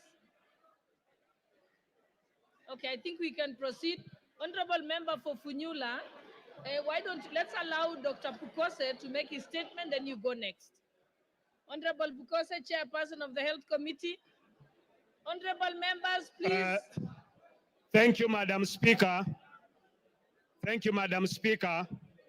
I wish to make a statement on the shift from NHIF to SHIF rollout of the universal health coverage. Honorable Speaker, the Ministry of Health and Social Health Authority is today rolling out the Social Health Authority healthcare services and benefits under the 3 funds. That is the Primary Healthcare Fund, Social Health Insurance Fund, and the Emergency Chronic and Critical Illness Fund established under the Social Health Insurance Act number 16 of 2023 that was enacted by this House almost a year ago. This act is being operationalized by the government. Access to SHA healthcare services and the benefits being offered by SHA is being rolled out today, 1st October 2024. As the chairperson of the Departmental Committee on Health, I rise to give a statement on matters concerning the procurement of the Integrated Health Information Technology System by the Ministry of Health, which has elicited a lot of debate. Honorable Speaker, members of the Departmental Committee on Health have raised concerns regarding the procurement of this system. In response to these concerns, the Ministry of Health was invited to clarify the procurement process and to provide evidence of compliance with the Public Procurement and Asset Disposal Act, CAP 412C. Honorable Speaker, the committee made the following observations from its engagements with the ministry. 1, the Ministry of Health, through the State Department for Medical Services, undertook the procurement of Integrated Health Information Technology System as part of the implementation of universal healthcare in the country. The ministry submitted that the primary aim of this integrated system is to address the existing challenges in the healthcare sector, including issues of interoperability, data quality, accessibility, and affordability. The Ministry of Health is aligned with the Kenya Health Sector Strategic and Investment Plan, the Kenya Health Data Collaborative, and the Kenya Digital Economy Blueprint, all under the guidance of Section 105 of the Health Act, CAP 241. Honorable Speaker, the system procurement involves a contract valued at Kenya shillings 104,808,136,478, set to be executed of a 12-year period. The Ministry of Health has partnered with MS Safaricom PLC as a strategic partner with the procurement conducted under the specially permitted procurement procedure. The procurement covers the development and implementation of integrated health information technology system, including digital healthcare platforms. The tender is structured in two major cost components. Initial investment by the strategic partners of Kenya shillings 34,003,483,013 over 2 years, and infrastructure support and maintenance of Kenya shillings 70,804,653,465 over 10 years. In adherence to Public Procurement and Asset Disposal Act and the tender regulations, the ministry indicated that the procurement process began on 6 June 2023, when the then Cabinet Secretary for Health requested the use of the specially permitted procurement procedure for the medical equipment supply project, healthcare information technology, that's the transition project, and the supply of community health promoters, CHP kits. The National Treasury approved the request on 13 June 2023, subject to conditions regarding the preparation of tender documents that include specifications, conditions of tendering, and contracting and justification for the use of SPPP, detailing the procedure of onboarding the strategic partners. This process was followed by the ministry's compliance and further approvals. The bid documents were issued on 9th May 2024 and closed on 15th May 2024. After the tender evaluation and negotiation, the ministry submitted a draft contract to the Office of the Attorney General for review and necessary advisory in line with Section 134(2) of the PPADA. This section obligates the accounting officer of a procuring entity to seek clearance from the Attorney General before signing contracts of a value exceeding Kenya shillings 5 billion. As mandated by Section 114A of the Public Procurement and Asset Disposal Act, a specially permitted procurement procedure can be utilized under the following circumstances. 1, a procuring entity may use a procurement procedure specially permitted by the National Treasury. The National Treasury may allow the use of specially permitted procedures, A, where exceptional requirements make it impossible, impractical, or uneconomical to comply with the Act and the regulations. B, where the market conditions or behavior do not allow the effective application of the Act and regulations made under the Act. C, for specialized or particular requirements which are regulated or governed by harmonized international standards or practices. D, where strategic partnership sourcing is applied, and E, where credit finances procurement is applied, or F, in such other circumstances as may be prescribed. Honorable Speaker, the Honorable Ministry members, please be quiet. Honorable members, and I think the chairperson is saying something that's very important about the new social health insurance fund that is very important to our constituents. So let's pay attention. The Minister of Health invited Mr. Safaricom PLC to submit a proposal using the provisions of Section 114A, D and E of the Public Procurement and Asset Disposal Act. Mr. Safaricom PLC submitted a technical proposal and a financial proposal as a consortium with Convergence Network Solution Limited and Apiero Limited. With Safaricom PLC. Hold on. Honorable members, those who want to have little kamkunjis, if you could kindly go to the lounge so that we can listen to this very important report. With Safaricom PLC being the lead bidder in the consortium.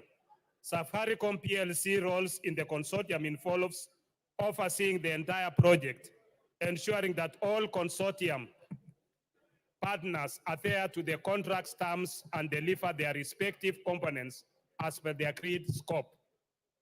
Safaricom PLC was approached as a strategic partner owing to its strong capacity to manage and coordinate the project effectively. Safaricom PLC is the largest telecommunications company in Kenya and one of the most advanced in East Africa. Safaricom has a major technological advantages, particularly its extensive 5G network, which currently reaches 77% of the Kenyan population. In addition, Safaricom's network covers over 99% of the country, providing connectivity in remote areas. These factors made Safaricom the most suitable partner for a large-scale project that requires robust and reliable digital infrastructure. Honorable Speaker, Convergence Network Solutions Limited, founded in Canada, is a leading digital transformation IT company with its headquarters in Nairobi. It established operations in Kenya in 2014 when it was incorporated on 2nd April 2014. From its profile, Convergence Network Solutions Limited has a presence across East Africa in 7 countries, including Rwanda, Zambia, and Uganda. Convergence Network Solutions Limited specializes in cyber recovery solutions, identity security management, analytics, and data modeling, IoT, enterprise system integration, integrated physical security, and enterprise collaboration and customer engagement.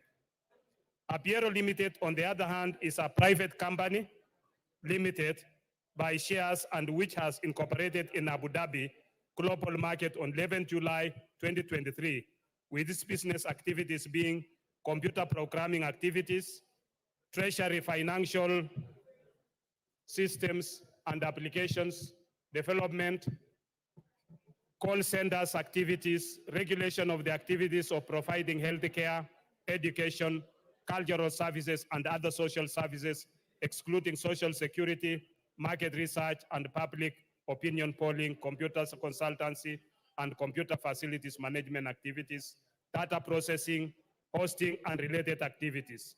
Apiero Limited is owned by Sirius Holding, which has over 25 subsidiaries and presence in over 28 countries.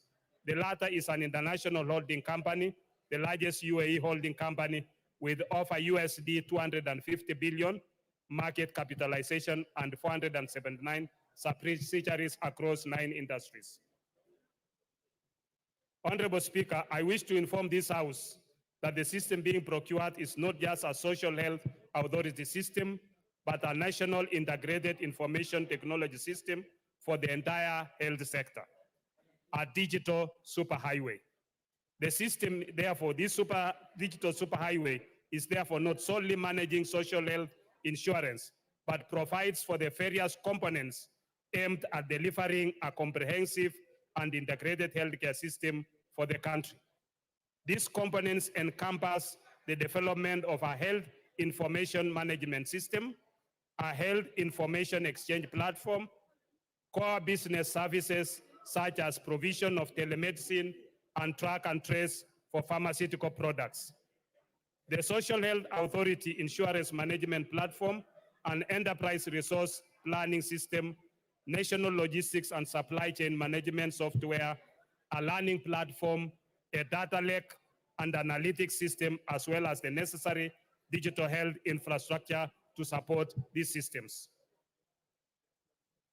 The Ministry of Health averred to the committee that it secured the necessary approvals from the Cabinet Secretary for the National Treasury and the Attorney General for the use of the specially permitted procurement procedure, with main justification for the procurement of the system being the obligation set out in Section 105 of the Health Act, Cap 241 of 2017.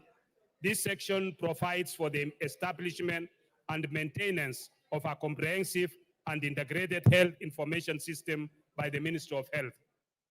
The Ministry of Health also clarified that due diligence on the contract had been conducted by Kaplan and Stratton, advocates, and not Danton, Hamilton, Harrison, and Matthews, as widely reported on social media. Honorable Speaker, the committee had also expressed concerns about electricity and the network connectivity challenges in certain hospitals, especially in remote areas. The Ministry of Health and the Social Health Authority acknowledged the issue, noting that 4,065 health hospitals face difficulties with power and internet access. To mitigate these challenges, hospitals will receive devices with the power banks for backup power. Additionally, the digital system will function in offline mode, ensuring hospitals can operate without internet access. The ministry is also collaborating with the Ministry of Energy to secure infrastructure upgrades, including reliable electricity, to facilitate the full implementation of the digital health system.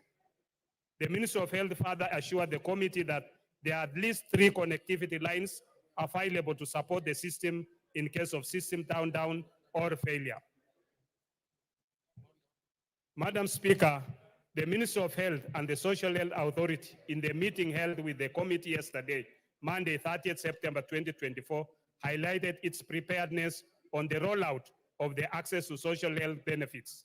The Ministry of Health submitted that as of 28th of September 2024, the SHA system had registered approximately 2 million new members, while 9 million members from the NHIF system were to be transitioned to the SHA platform. Honorable Speaker, in conclusion, the Integrated Health Information Technology System, if implemented by the Ministry of Health in the manner that the latter explained to the committee, would contribute significantly to the digitization and modernization of Kenya's healthcare system, ensuring accessible, affordable, and high-quality care for all Kenyans, as envisioned in the Kenya Health Policy 2014 to 2030 and the Kenya Universal Health Coverage Policy 2020 to 2030. Thank you, Honorable Speaker. I submit. Thank you. Next now. You have a point of order? Okay. Thank you, Honorable Speaker. We just want to interrogate the statement. I have a few concerns, Honorable Speaker. One, I think as a National Assembly, we should sit back and understand what is going on. I'm seated with some members of that committee, Madam Speaker, and they are expressing dissatisfaction on what's going on. Madam Speaker, few fundamental issues about such a thing. I don't understand how such a program can go on without public participation. This is a house of rules.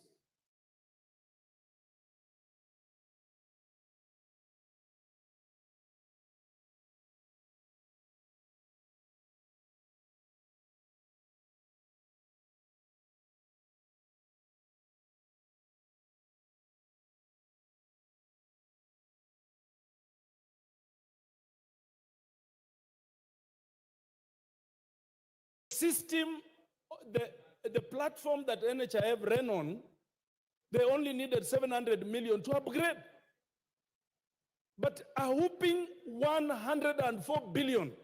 Madam Speaker, you must also understand that these people did single sourcing. The government went for single sourcing for such an amount of money. We cannot allow this to go on in this country. We are saying, take a step back, go and listen to what Kenyans are saying. We cannot take all the important infrastructure of this government in one foreigner called Adani. We cannot. We cannot give him the airport. We cannot give him Ketraco. We cannot give him our health system. It's going to collapse. Lastly, Madam Speaker, I have read and interrogated this statement very well.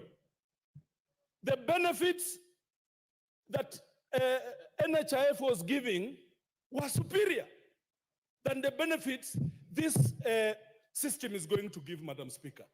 I want to beseech this National Assembly that when the country is headed in a wrong direction, we must say no. Let's step back and listen. This thing is a bad thing. It is causing damage to our country. We will not have a country at the end of the day.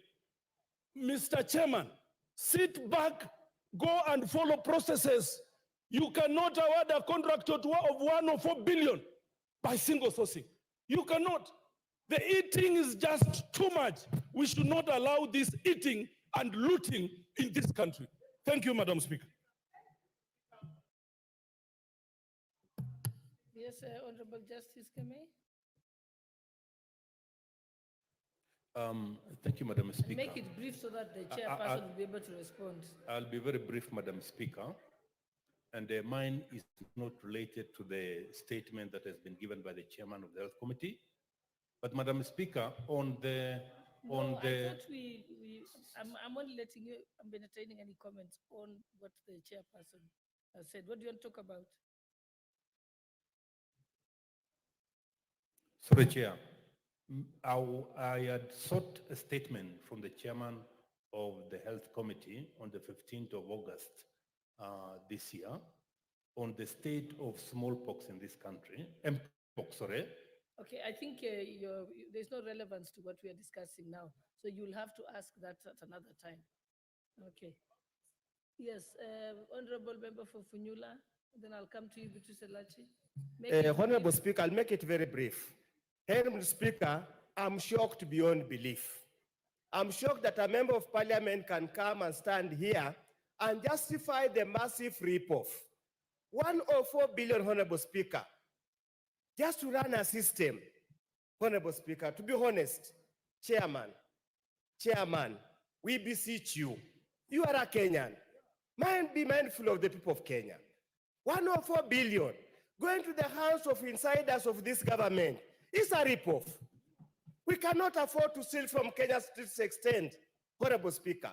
How heartless can you be? Just go back, Honorable Chair. Single sourcing, 104 billion.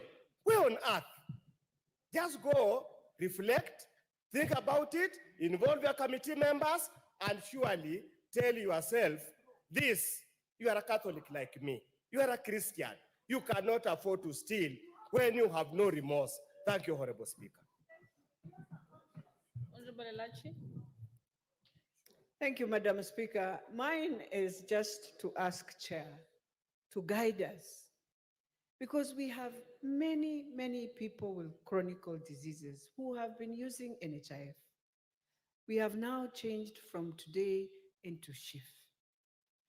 And they need to understand that if I go, because when you say star 147, everybody was trying and nobody was able even to enter into this system.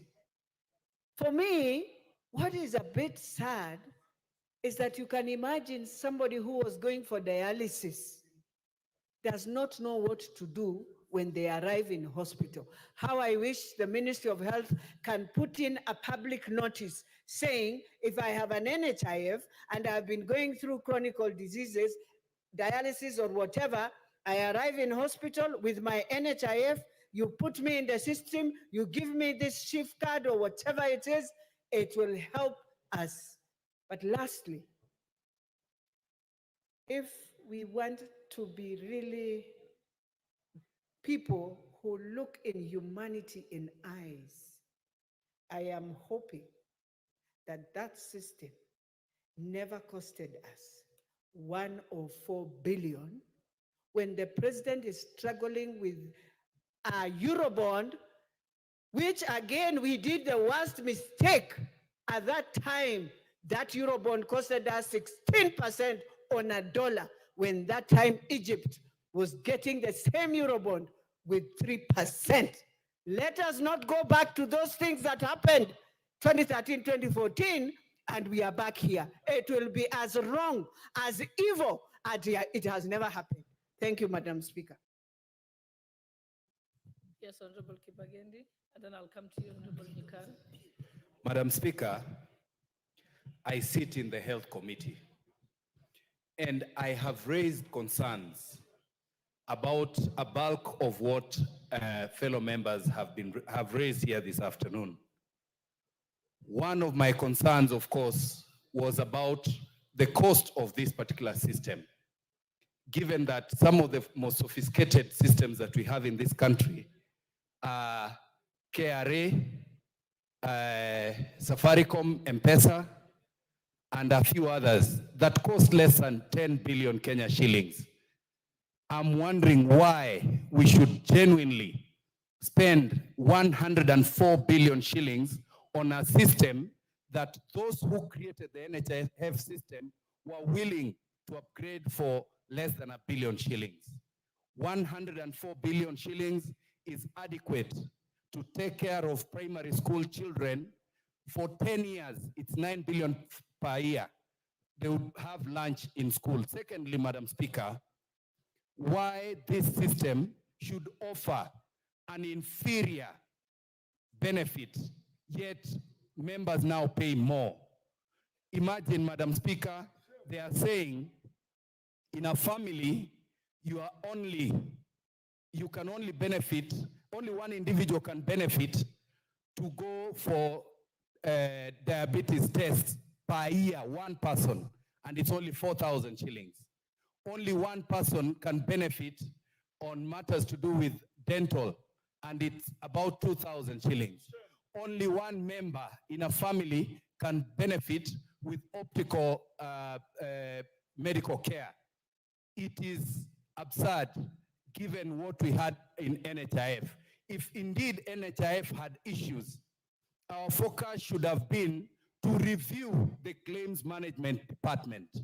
And today, Madam Speaker, I would like to bring to your attention that even in this social health authority, there is a scheme to outsource the core mandate of this particular authority, which is the claims management department.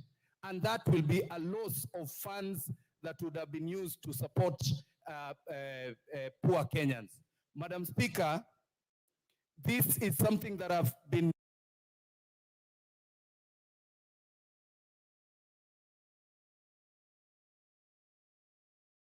to request that through our committee, we step back and look at I've forgotten to mention, in our committee, we requested the ministry to produce even one photo of a public participation event. They could not produce even one. There was no public participation anywhere in this country. So, Madam Speaker, I would request as a member of that particular committee, and there is a lot that we can talk about. We step back and review this and even the cost. I forgot to mention also that the companies that benefited from this particular contract have never developed any kind of this system anywhere in the world. One of them was just registered the other day in July. So you can imagine the haste in which those who intend to benefit from this had. Thank you, Madam Speaker. Just have one more voice, then we can end this, and I'll allow the. Okay, all right. I'll go to Honorable Deputy Leader of Majority, and then I'll. Oh yes, sorry. I'm sorry, Honorable Oren. Yes, Honorable Nikal was next. Then I'll come to you. Thank you, Chair. I'm a member of the Health Committee, and I'll stand here and say the statement our chair has read does not reflect the position of the members of that committee. Statement number one, and I say it with courage. Two, let me finish. What's your point of order? Madam Speaker, indeed, if members of the Health Committee are saying that what the statement the chairman has read to this House is not a representative of the views of members of the Health Committee, then why are we discussing it in the first place? Okay. Yeah, why are we discussing it, Madam? Okay. Is that in order? So let me allow Honorable Nikal, and What? then you will have a chance to respond to this, Honorable Kose. Speaker, to begin with, we were not even aware that this statement was going to be made here. And when there are three issues here, one is the issue, the integrated health information system, the purchase of which is costing 104 billion. That's one issue. Issue number two is the transition process that Honorable Elachi was talking about. Issue number three is the issue of the outsourcing of claims. Let me talk about the issue of the integrated system. The information we got from the ministry as far as the procurement process was concerned. They followed the law as they interpreted it, but we were not satisfied. And these are the issues we raised, and we said we should get more information on. One, we could not ascertain whether the cabinet was actually aware of this. The procurement starts with the ministry, and you do not see any information behind that is linking with the cabinet. And at one time, the PS was saying the cabinet can be informed, given for information when you are purchasing at 104 billion. We didn't agree with that. Two, we were not satisfied that enough effort was made to get other institutions or other partners that would provide this at a lesser cost, even compete. It was not clear to us how Safaricom got the request for proposal and is the only one that got the request proposal. Why not others? And we said we will need that information later. Madam Speaker, it was not clear to us whether due diligence was done on the partners in the consortium where Safaricom was the lead, particularly Apiero, because there had been a lot of information about Apiero that we did not get, and we actually at the end of the meeting said we are either going to get that or we will do it ourselves. The ministry did not give us enough information on that due diligence. Madam Speaker, it was not clear to us how this money is going to be paid. When we asked the PS said it is the users. And Madam Speaker, this system is huge. It will even involve the private health institutions. It will even involve the regulatory authorities all the regulatory authorities and the health sector. It will even involve the health facilities in the counties.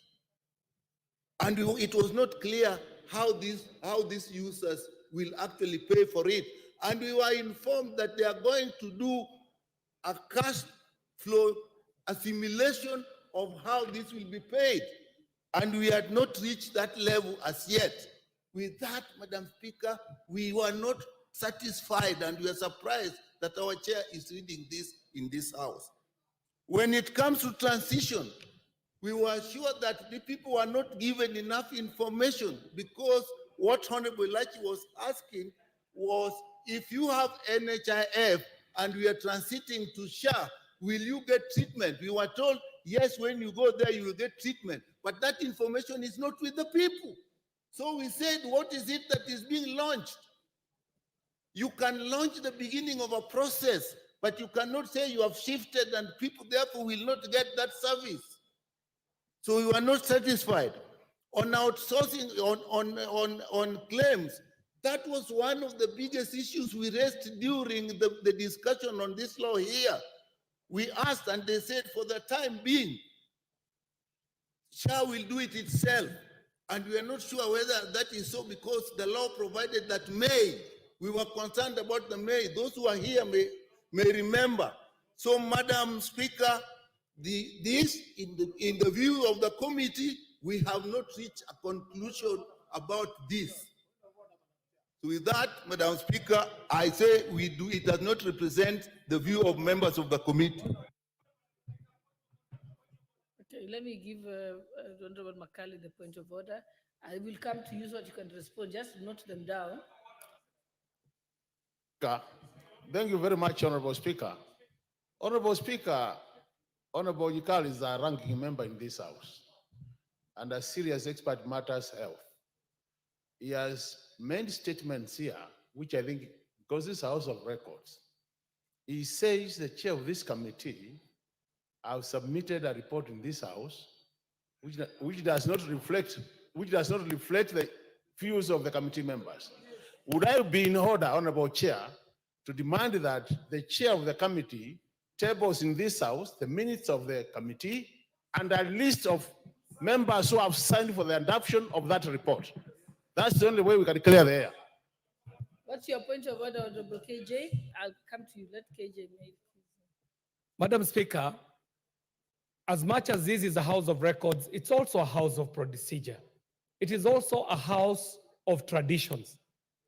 To my mind, what has been laid on the floor of the house today is not the property of any committee. Neither is it the property of the chair. In fact, if I was keen enough to listen to what the chair said when they were moving this, the chairperson, Dr. Pukose, said that he's presenting as a ministry statement. And the ministry is at liberty to transmit statements to this house at any moment. And even responses that come from requests for statements actually are directed to chairpersons. They rarely go through any processing by committees and in fact find their way to the floor of the house. So Madam Speaker, I find this house not utilizing the little time that it has fairly in prosecuting a matter that is in itself not substantially before this house, because what was put here, Madam Speaker, you would have been right in your place to just listen to Dr. Pukose and proceed to other business. All he did is equivalent to a communication. It is equivalent to even a notice. It is equivalent to an announcement. To open it up to a debate is to take the statement to be a substantive motion before this house, which it is not. And we might open up a debate so that we maybe poster for cameras, or maybe so that we go on record, or maybe because we want to play to the gallery. But the truth of the matter is that there is no substantive motion before this house open for debate or even open for comment. It was just a statement that was laid on a momentous day when the ministry was transitioning from one order to the next order, and they, at their liberty, decided to communicate to this house. So, Madam Speaker, I do not see a place for debate or comments on a matter that is not a motion. And I say this because we are guided by standing orders. We might not be able to debate something that is not substantially before this house. Thank you very much, Madam Speaker. Honorable KJ, the tradition of the House has been that when members make statements or ask questions, usually if there is an interest by members to, comment on it, usually we'd allow them. So it's, but also, okay, Honorable, because you're out of order, don't speak from there. You will get a chance to respond, like I've said.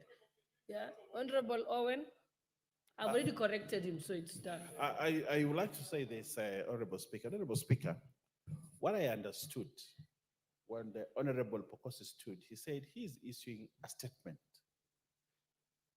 And Honorable Nyikal is a ranking member who I have a lot of respect. But it is also important to listen at the beginning. Was the Honorable Pokose laying a document from the committee, or was he laying a statement from the ministry? So if you actually come here and say you disown that the committee did not participate or agree on that statement, you are actually right, but on the wrong lane. He was not laying a position paper of the committee. He was laying a statement from the ministry. And the ministry has a right, as chairman of the committee, he transmits business from the ministry to the House, which is properly in order. And therefore, I would request you, Honorable Nyikal, being a dignified member of this House, ranking with a lot of respect, it is important that you withdraw that statement on the basis that you are commenting on something that has not been presented to the House. This House has not received a committee report. This House has received a statement from the minister. And that is the position. So for you as a ranking honorable member of there and my neighbor, it is good. It is actually good practice to say, I did not understand it. I spoke on something that was not proper and therefore withdraw. Secondly, Honorable Speaker, I'd like to speak to my friend Wamboka, Jack. He has a good voice. He's very articulate, and he says a lot of things that people celebrate. But also, it is very important, Jack, that when you come to contradict a statement from the ministry, the tradition of the House is for you to substantiate your statements, bring documentation, substantiate, say something contrary with proof, with facts, with documentation. Even what Kibagende did is just to hype something that does not exist. Because if they talk about Adani has done this, Adani has done this, yes, good practice that we have inherited from our forefathers in this house is that you come and substantiate and say, I have documentation here that shows contrary. Honorable, I when want to you've made your- substantiate your- to say this. So, you know, the statements that are being said here, Honorable Speaker, and it's very important that we protect programs that government have initiated that are going to take care of millions of Kenyans, like this program that is being rolled out. If we go out there, say things without proof, without substantiating on those items, they kill a good government program just because somebody has an opportunity to come to Parliament and speak about them and is heard all over without substantiating. Honorable Speaker, we must take debate in this House to another threshold. The things that you come here and because you have a loud voice, you can say whatever you want to say and it carries the day. Honorable Speaker, if I were you sitting on that seat, I would have told them to withdraw those statements because they are not good for this country. They are not substantiated and they're not statements of fact. They are not statements of facts, and Honorable Speaker, what they did was wrong. I applaud Honorable Pokose because he stands for what is true. I thank you, Honorable. Yeah. Let me allow Honorable Ukose to respond. What's your point of order, Modi Karoli? Madam Speaker, understanding order number 1, I think Honorable Owen Baya is completely out of order to try and undermine the authority of this House and the discretionary power that the Speaker has to allow any kind of debate to be admitted on the floor of this House, especially on a matter that is as important as this. And I hope you are not going to close it after the response of the chairman, because we have views. We don't sit in the committee. We have our views to present on the floor of the House.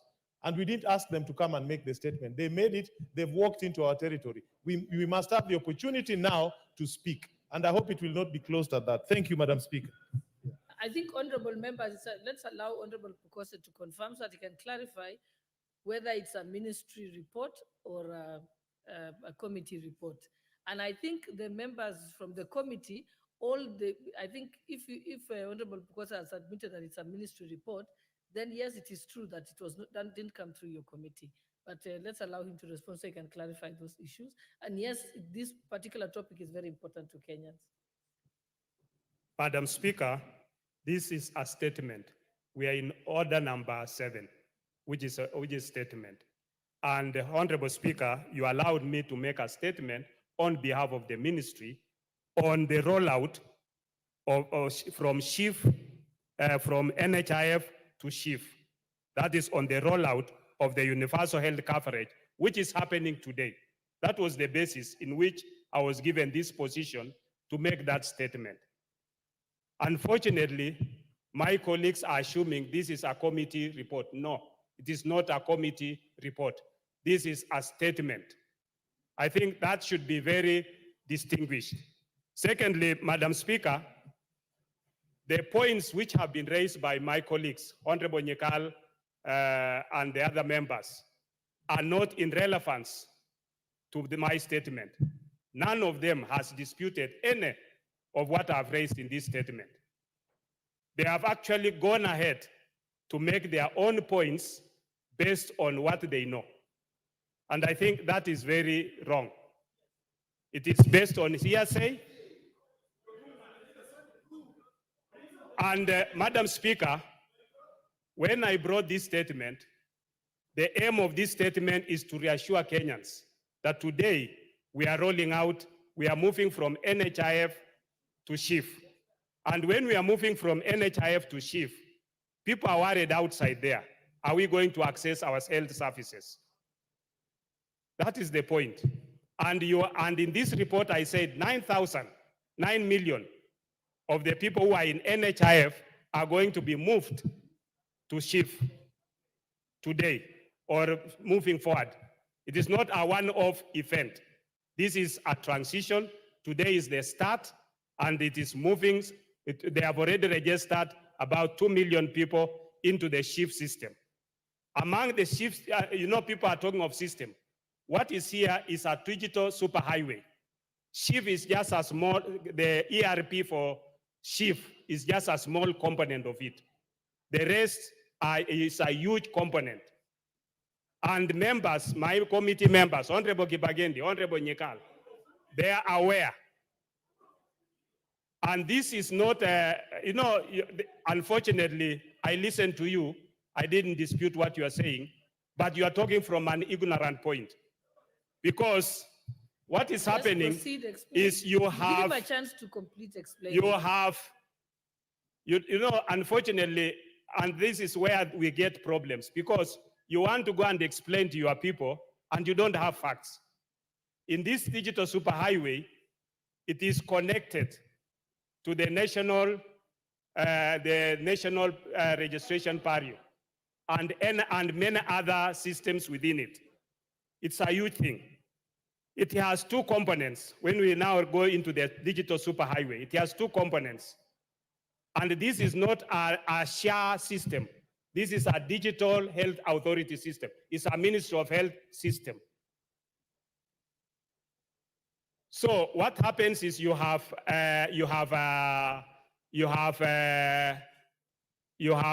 Safaricom being a lead agency with others who have come in to invest in two components. They are investing in infrastructure and maintenance and service for 12 years. Okay? And the procurement method, as I read it here, which they used, is the specially permitted procurement procedure. That is as per the ministry. Yeah?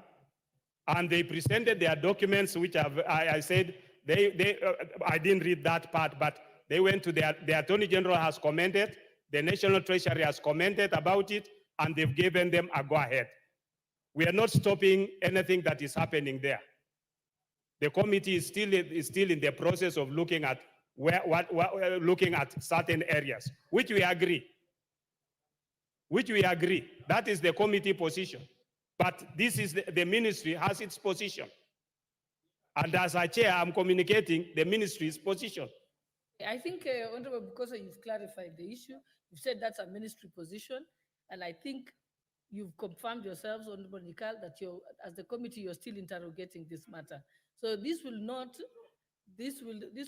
prohibit the committee from continuing.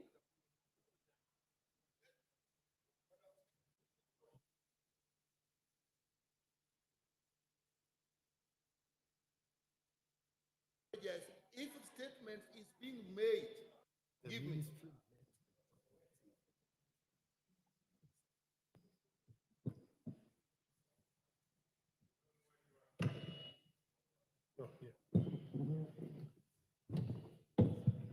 One, if the ministry wishes to make a statement to the public, it is not through this house. If the ministry is making a statement, it does not make reference to the discussions that has become before the committee. Once the ministry brings out the issues that they brought and discussed before the committee, it therefore becomes our discussion as well.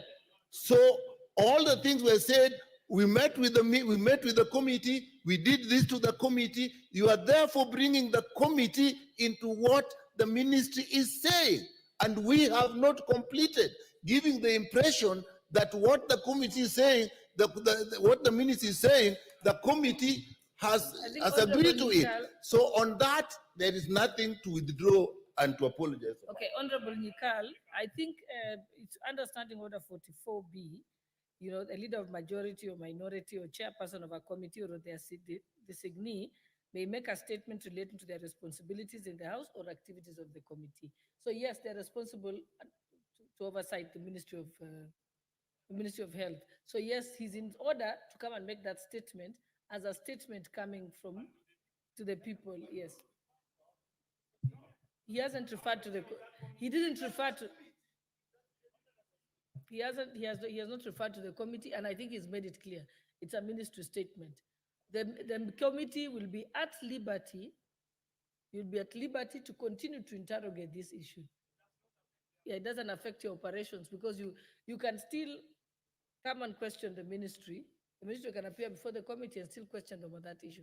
I think Honorable Owen, let's just close this and move to the next statement.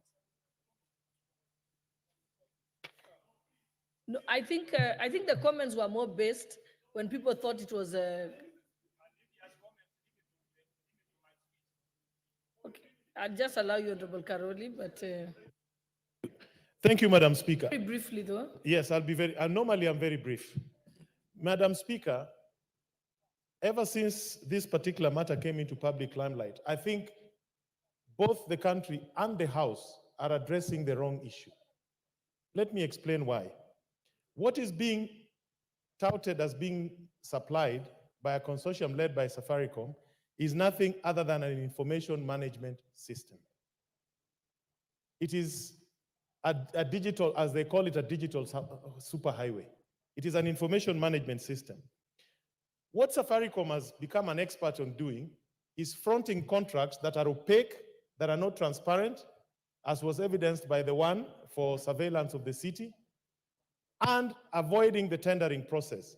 If you look at the amounts of money that are allocated to this particular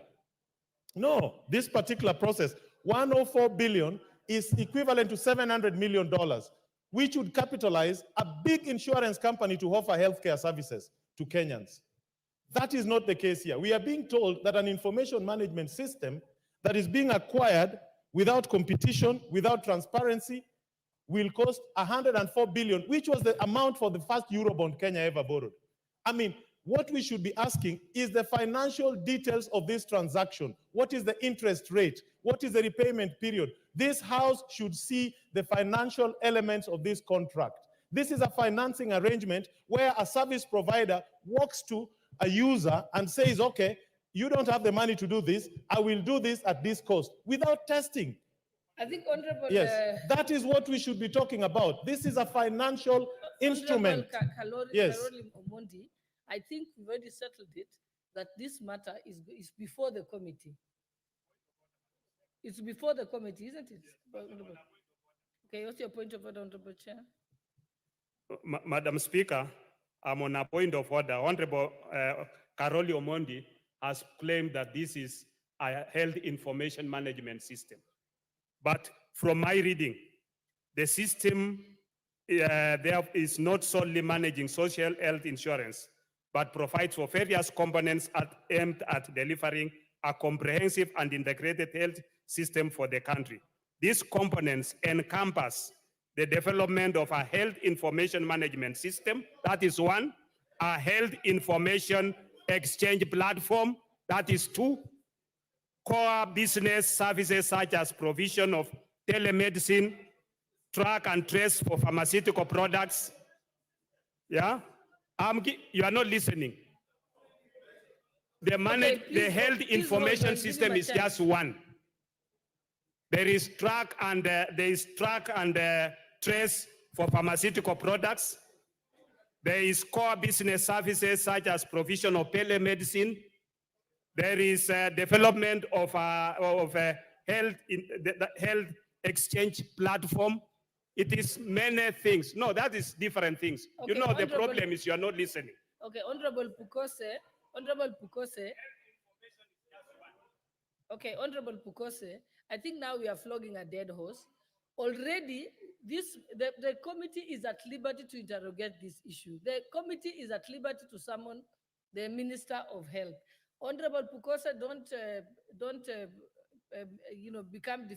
defend the ministry position. There's no, and I'm saying you've read it. Let the committee will work on it. And obviously, it's obvious that members have questions. You'll deal with it at the committee level. We are not going to be able to deal with it here on the floor of the House. So let us end this debate, Honorable Owen. Yes, Honorable Owen. I want to say this. You know, Honorable Karoli Omondi is a bright lawyer, and he understands what he's saying. And I also want to know more about these things that he's talking about. I also want to know more, Honorable Karoli. But you see, you're using the wrong path. Why don't we summon PPRA, the Public Procurement Regulatory Authority? to come and explain how they allowed that to happen. I also want to know how 104 billion would be used on this.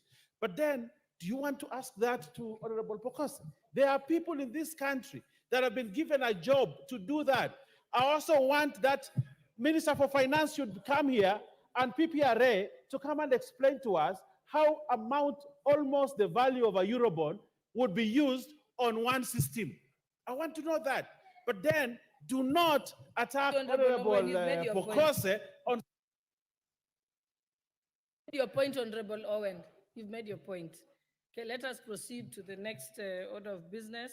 I think we have another statement from the Honorable Member for Funyula, Honorable Ounda. Thank you, Honorable Speaker. This is a request for statement. Honorable Speaker, pursuant to the provision of Standing Order 44.2c, I rise to request a statement from the chairperson of the Departmental Committee on Administration and Internal Security regarding the welfare of prison officers. Honorable Speaker, various reports, including the Masden Madoka Committee report of 2008. The Honorable Member has just crossed the floor. Please go back. Proceed, Honorable Ounda. Honorable Speaker, various reports, including the Masden Madoka Committee report of 2008, the Maraga Task Force report of 2023, and other Ministry of Interior and National Administration reviews, have repeatedly identified and documented the challenges facing the Kenya prison services. Despite these comprehensive evaluations and recommendations made, the situation remains largely unchanged. The state of affairs was affirmed in the Maraga Task Force report, which stated the situation remains the same as what the Madoka Committee established about 15 years ago. In essence, the conditions within the Kenya prison services remain precarious and pose a potential threat to national security if the service ultimately becomes dysfunctional. Honorable Speaker, it's against this backdrop that I request for a statement from the chairperson of the Departmental Committee on Administration and Internal Security on the following. Number one, the status of implementation of the recommendations of the Maraga Task Force report, specifically in relation to the promotion of prison officers, some who have stagnated at the same job grade for over 10 years, and the constitution of the Prisons Council as provided for under Section 21C of the Prisons Act. Number two, any plans to provide, Honorable Speaker, decent housing for prison officers under the Affordable Housing Program, and if you saw, the status of these arrangements. And finally, number three, the status of harmonizations of the terms of service, including salaries, for all officers and the various services, specifically between the National Police Service and the Kenya Prison Service, to ensure parity and fairness, remuneration and working conditions. I thank you, Honorable Speaker. Okay, I think that statement will be dealt with by the Committee of Administration and Internal Security. Okay, next statement.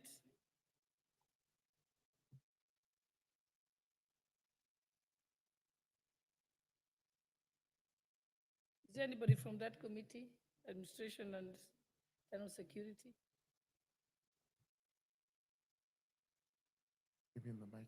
Thank you very much, Madam Madam Speaker. But that statement is to actually the State Department of Correctional Services, which falls under Justice and Legal Affairs. So I believe that will be the right committee which will handle the statement, and that can be done within 14 days if it is forwarded immediately to the State Department of Correctional Services. Thank you for that correction. Now I remember actually that was moved to Justice and Legal Affairs. Okay. The next statement is by Honorable Member for Langata. Thank you, Madam Speaker. Honorable Speaker, pursuant to the provision of the Standing Order 44.2c, I rise to request a statement from the chairperson of the Departmental Committee on Defense, Intelligence and Foreign Relations regarding the current management and public access to Uhuru Gardens. Honorable Speaker, Uhuru Gardens is one of the Kenya's most significant national monumental facilities. It holds deep historical value as it is the site where the Kenyan flag was hoisted during the Declaration of Independence on the 12th December 1963. It symbolizes the birth of the nation and Kenya's freedom from colonial rule. The facility is a site that represents Kenyan national identity, national pride, where citizens can reflect on the country's history, achievement, and aspirations. For many years, Uhuru Gardens was a valuable recreational space for the local community and tourists. The expansive green space allowed people to engage in physical activities such as morning runs, picnics, relaxation, and now more so content creation for the young people called the Gen Zs, hence promoting physical and mental well-being. Public access to such facilities is therefore essential for the community health and social cohesion. The situation changed when the facilities was placed under the military oversight, which has restricted public access. Honorable Speaker, it is against this background that I rise to request for a statement from the chairperson of the Departmental Committee on Defense, Intelligence, and Foreign Relations on the following. 1, clarification whether Uhuru Gardens will remain an open public space as it was earlier or has become a space of control visits and access. 2, a report on the status of the completion of the renovation of Uhuru Gardens by the KDF and when will the public be granted access. 3, the reasons for permission of certain activities such as marathons, music concerts at Uhuru Gardens while the general public is denied access.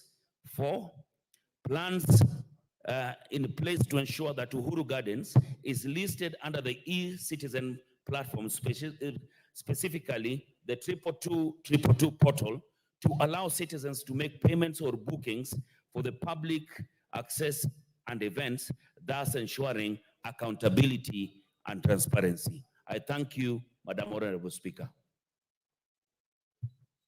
Thank you. That particular statement will be marked to the Committee on Defense, Intelligence, and Foreign Relations. Is there any member of that committee here? Okay, the Deputy Majority Leader, you'll ensure that that is acted on, and you can tell them they have 2 weeks to respond. Next is a statement by the Honorable Fatuma Zainabu, member for Migori.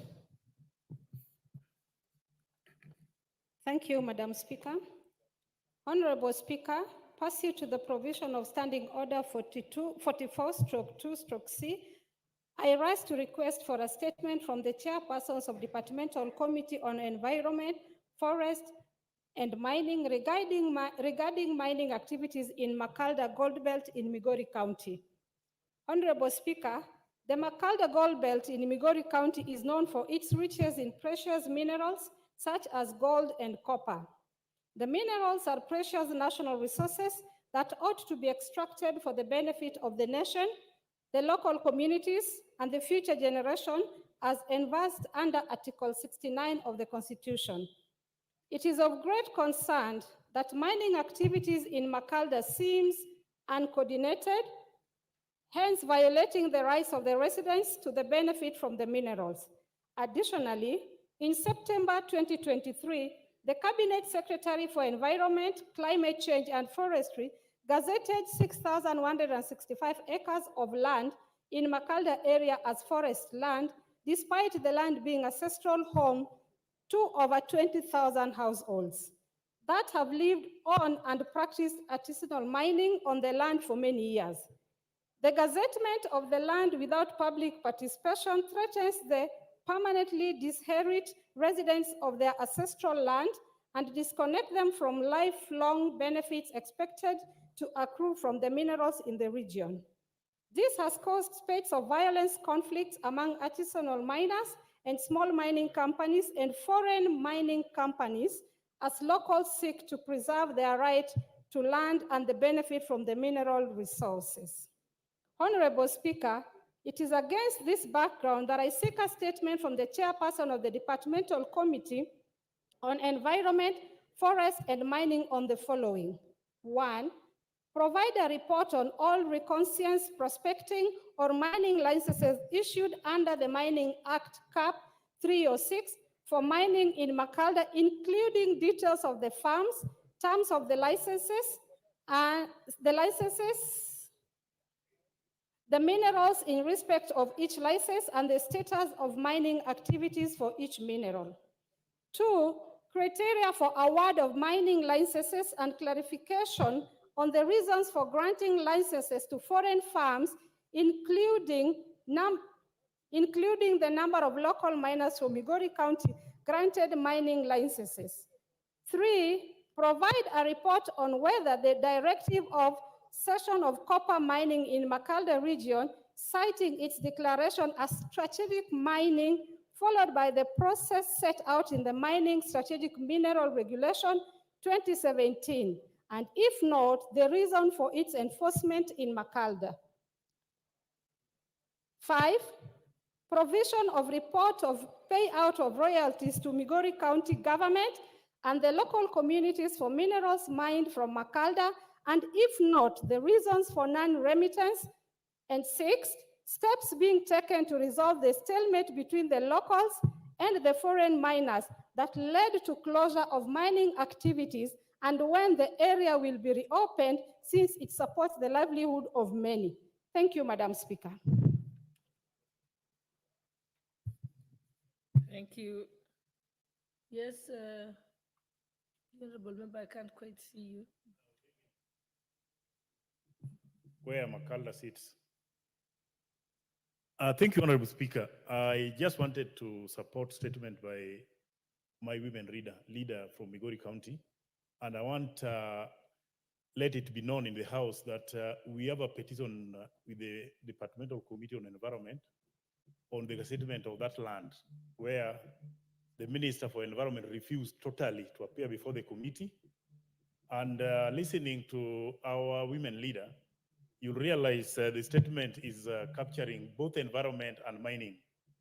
And majorly mining, she has clarified that there are a lot of issues to be done to assist the community also to benefit from the minerals. So I would request, Madam Chair, for us to help our people. We need to make the Minister for Environment to honor the summons from the committees. And again, I would request that we extend the petition or the statement so that we get some clarity from the Ministry of Mining for the benefit of our people. I thank you, Madam Speaker.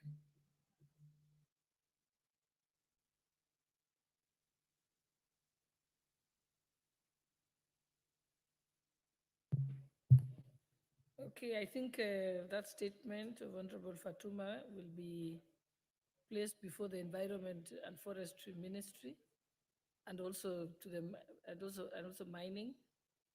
And what can happen is that the two can be consolidated with the earlier petition that you have alluded to. And I think leader of majority will ensure that happens, because I can't see the member for that committee here. Thank you. Okay, let's proceed. There's a statement by Honorable Mohammed Ado, member for Wajir South. Thank you very much, Honorable Speaker.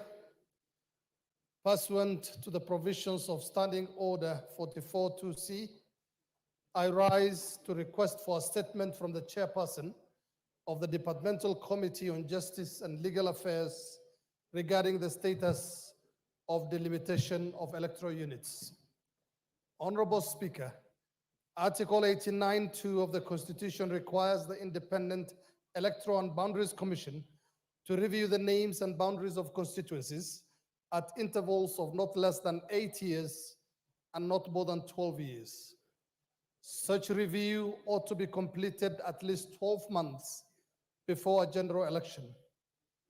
These units are a key consideration in resource allocation in the country, and their absence thereof creates inequity in representation and access to national resources. Wajir South constituency spans approximately 22,000 square kilometers and is the second largest constituency in the country. It is 10 times the size of Kiambu County. The constituency faces a myriad of challenges, such as administrative inconveniences that have often led to the merging of some areas close to one another, as well as underrepresentation in the county assembly, a high population density, and considerable absence of equity in resource allocation. It's against, Honorable Speaker, it's against this background that I request for a statement from the chairperson of the Departmental Committee on Justice and Legal Affairs on the following matters. One, the expected timelines for the delimitation of electoral units in accordance with Article 89(2) of the Constitution, and measures put in place by the government to ensure that residents of constituencies and areas like Wajir South constituency and North Hor that are not just overpopulated, but also have little access, that have access to more resources while awaiting the boundary reviews. Thank you, Honorable Speaker. Thank you. In particular statement will be marked to the Justice and Legal Affairs Committee. Honorable Sir George Murugara. Honorable Irene Mayaka, you're distracting the chairperson. We've said that the matter relating. Honorable Murugara, did you hear about the status of the delimitation of the electoral boundaries? When will you be able to give a response on this? Thank you very much, Madam Speaker. We do not have an IBC on which we can actually give these particulars. And I recollect being told at liaison committee that I should be making a statement as regards the progress we are making to constitute IBC. I confirm that the process is ongoing, but I need to give a better statement tomorrow after I collect all the facts, because we were just from a litigation on the selection panel. That litigation is over in terms of the interim order that was in force. We expect the president to gazette the selection panel, which will sit within the given timelines, which were set by this House to constitute IBC. Once it is in office, then we can start answering such pertinent questions as regards the limitation and other issues. So, Honorable Speaker, let me give the first statement tomorrow. And then after that, we can deal with this. Okay, thank you. There's a statement by the Honorable Agnes Pareño, member for Narok North.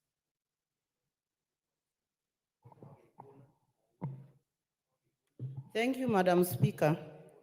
Honorable Speaker, pursuant to the provision of Standing Orders 44(2)C, I rise to request for a statement from the chairperson of the Departmental Committee on Trade, Industry and Cooperative regarding the sale of Ufundi Cooperative Plaza by Ufundi Sacco. Honorable Speaker, Ufundi Cooperative Plaza in the Nairobi Central Business District has for several years been the subject of a vicious court battle between Ufundi Savings and Credit Cooperative Society Limited and its 14,999 members. In 2022, a three-judge bench ordered that the land and the plaza, which are co-owned by the SACCO and the investing members, should be sold and proceeds be shared after clearing debts owed to Cooperative Bank of Kenya. The proceeds would be shared between the SACCO and investing members at a ratio of 58.88% and 49.12% respectively. Honorable Speaker, the ruling made by the court intended to bring closure to the long-standing dispute and provide a fair resolution for all stakeholders. Despite the clear directives provided by the court ongoing wrangles between the investing members and the SACCO continue to impede the sale of the Ufundi Cooperative Plaza. Unfortunately, the wrangles have affected constituents of Narok North constituency who are members of the SACCO. Some of the affected constituents include Mr. Peter Kisemba of ID number 1576966 and Mr. Ngoge Kitere of ID number 0094256. The inordinate delay in the sale of the payment of dues has caused anguish and financial distress to the members who are now elderly and some who are now deceased, with their dependents equally suffering. For instance, Mr. Isaac Amaungure of ID number 10242-136 and a constituent of Narok North passed away before he could receive payment of his dues. Honorable Speaker, it is against this background that I request for a statement from the chairperson of the Departmental Committee on Trade, Industry, Cooperatives on the following. Provide a report with clear timelines on the status of implementation of the court order on the sale of Ufundi Cooperative SACCO Society Limited and its land, and the modalities for the settlement of the sale proceeds between the SACCO and its investing members. 2, steps taken by the ministry to ensure compliance by the SACCO in execution of the sale in order to safeguard the interests of investing members. Measures put in place by the ministry for effective governance and regulation of cooperative societies to protect the savings of members and avert disputes like those facing Ufundi Cooperative Society Limited. I thank you, Honorable Speaker.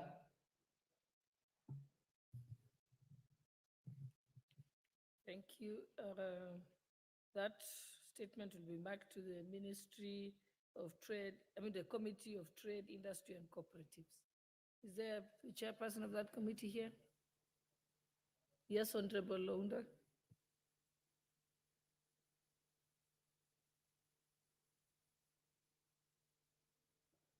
Thank you, Honorable Speaker. The chair and the vice chair are not present in the House at the moment, but I undertake as being a founder member of the committee to bring the statement within 2 weeks. Thank you, Honorable Speaker. Thank you. Okay, next we have the statement by Honorable Kazungu Tungule, member for Ganze. Thank you, Madam Speaker, for this opportunity. I rise to request for a statement regarding the status of elephant invasion in Ganze constituency. Honorable Speaker, pursuant to the provisions of Standing Order 44-2C, I wish to request for a statement from the chairperson of the Departmental Committee on Tourism and Wildlife regarding the increased invasion of elephants in Ganze constituency. Honorable Speaker, the current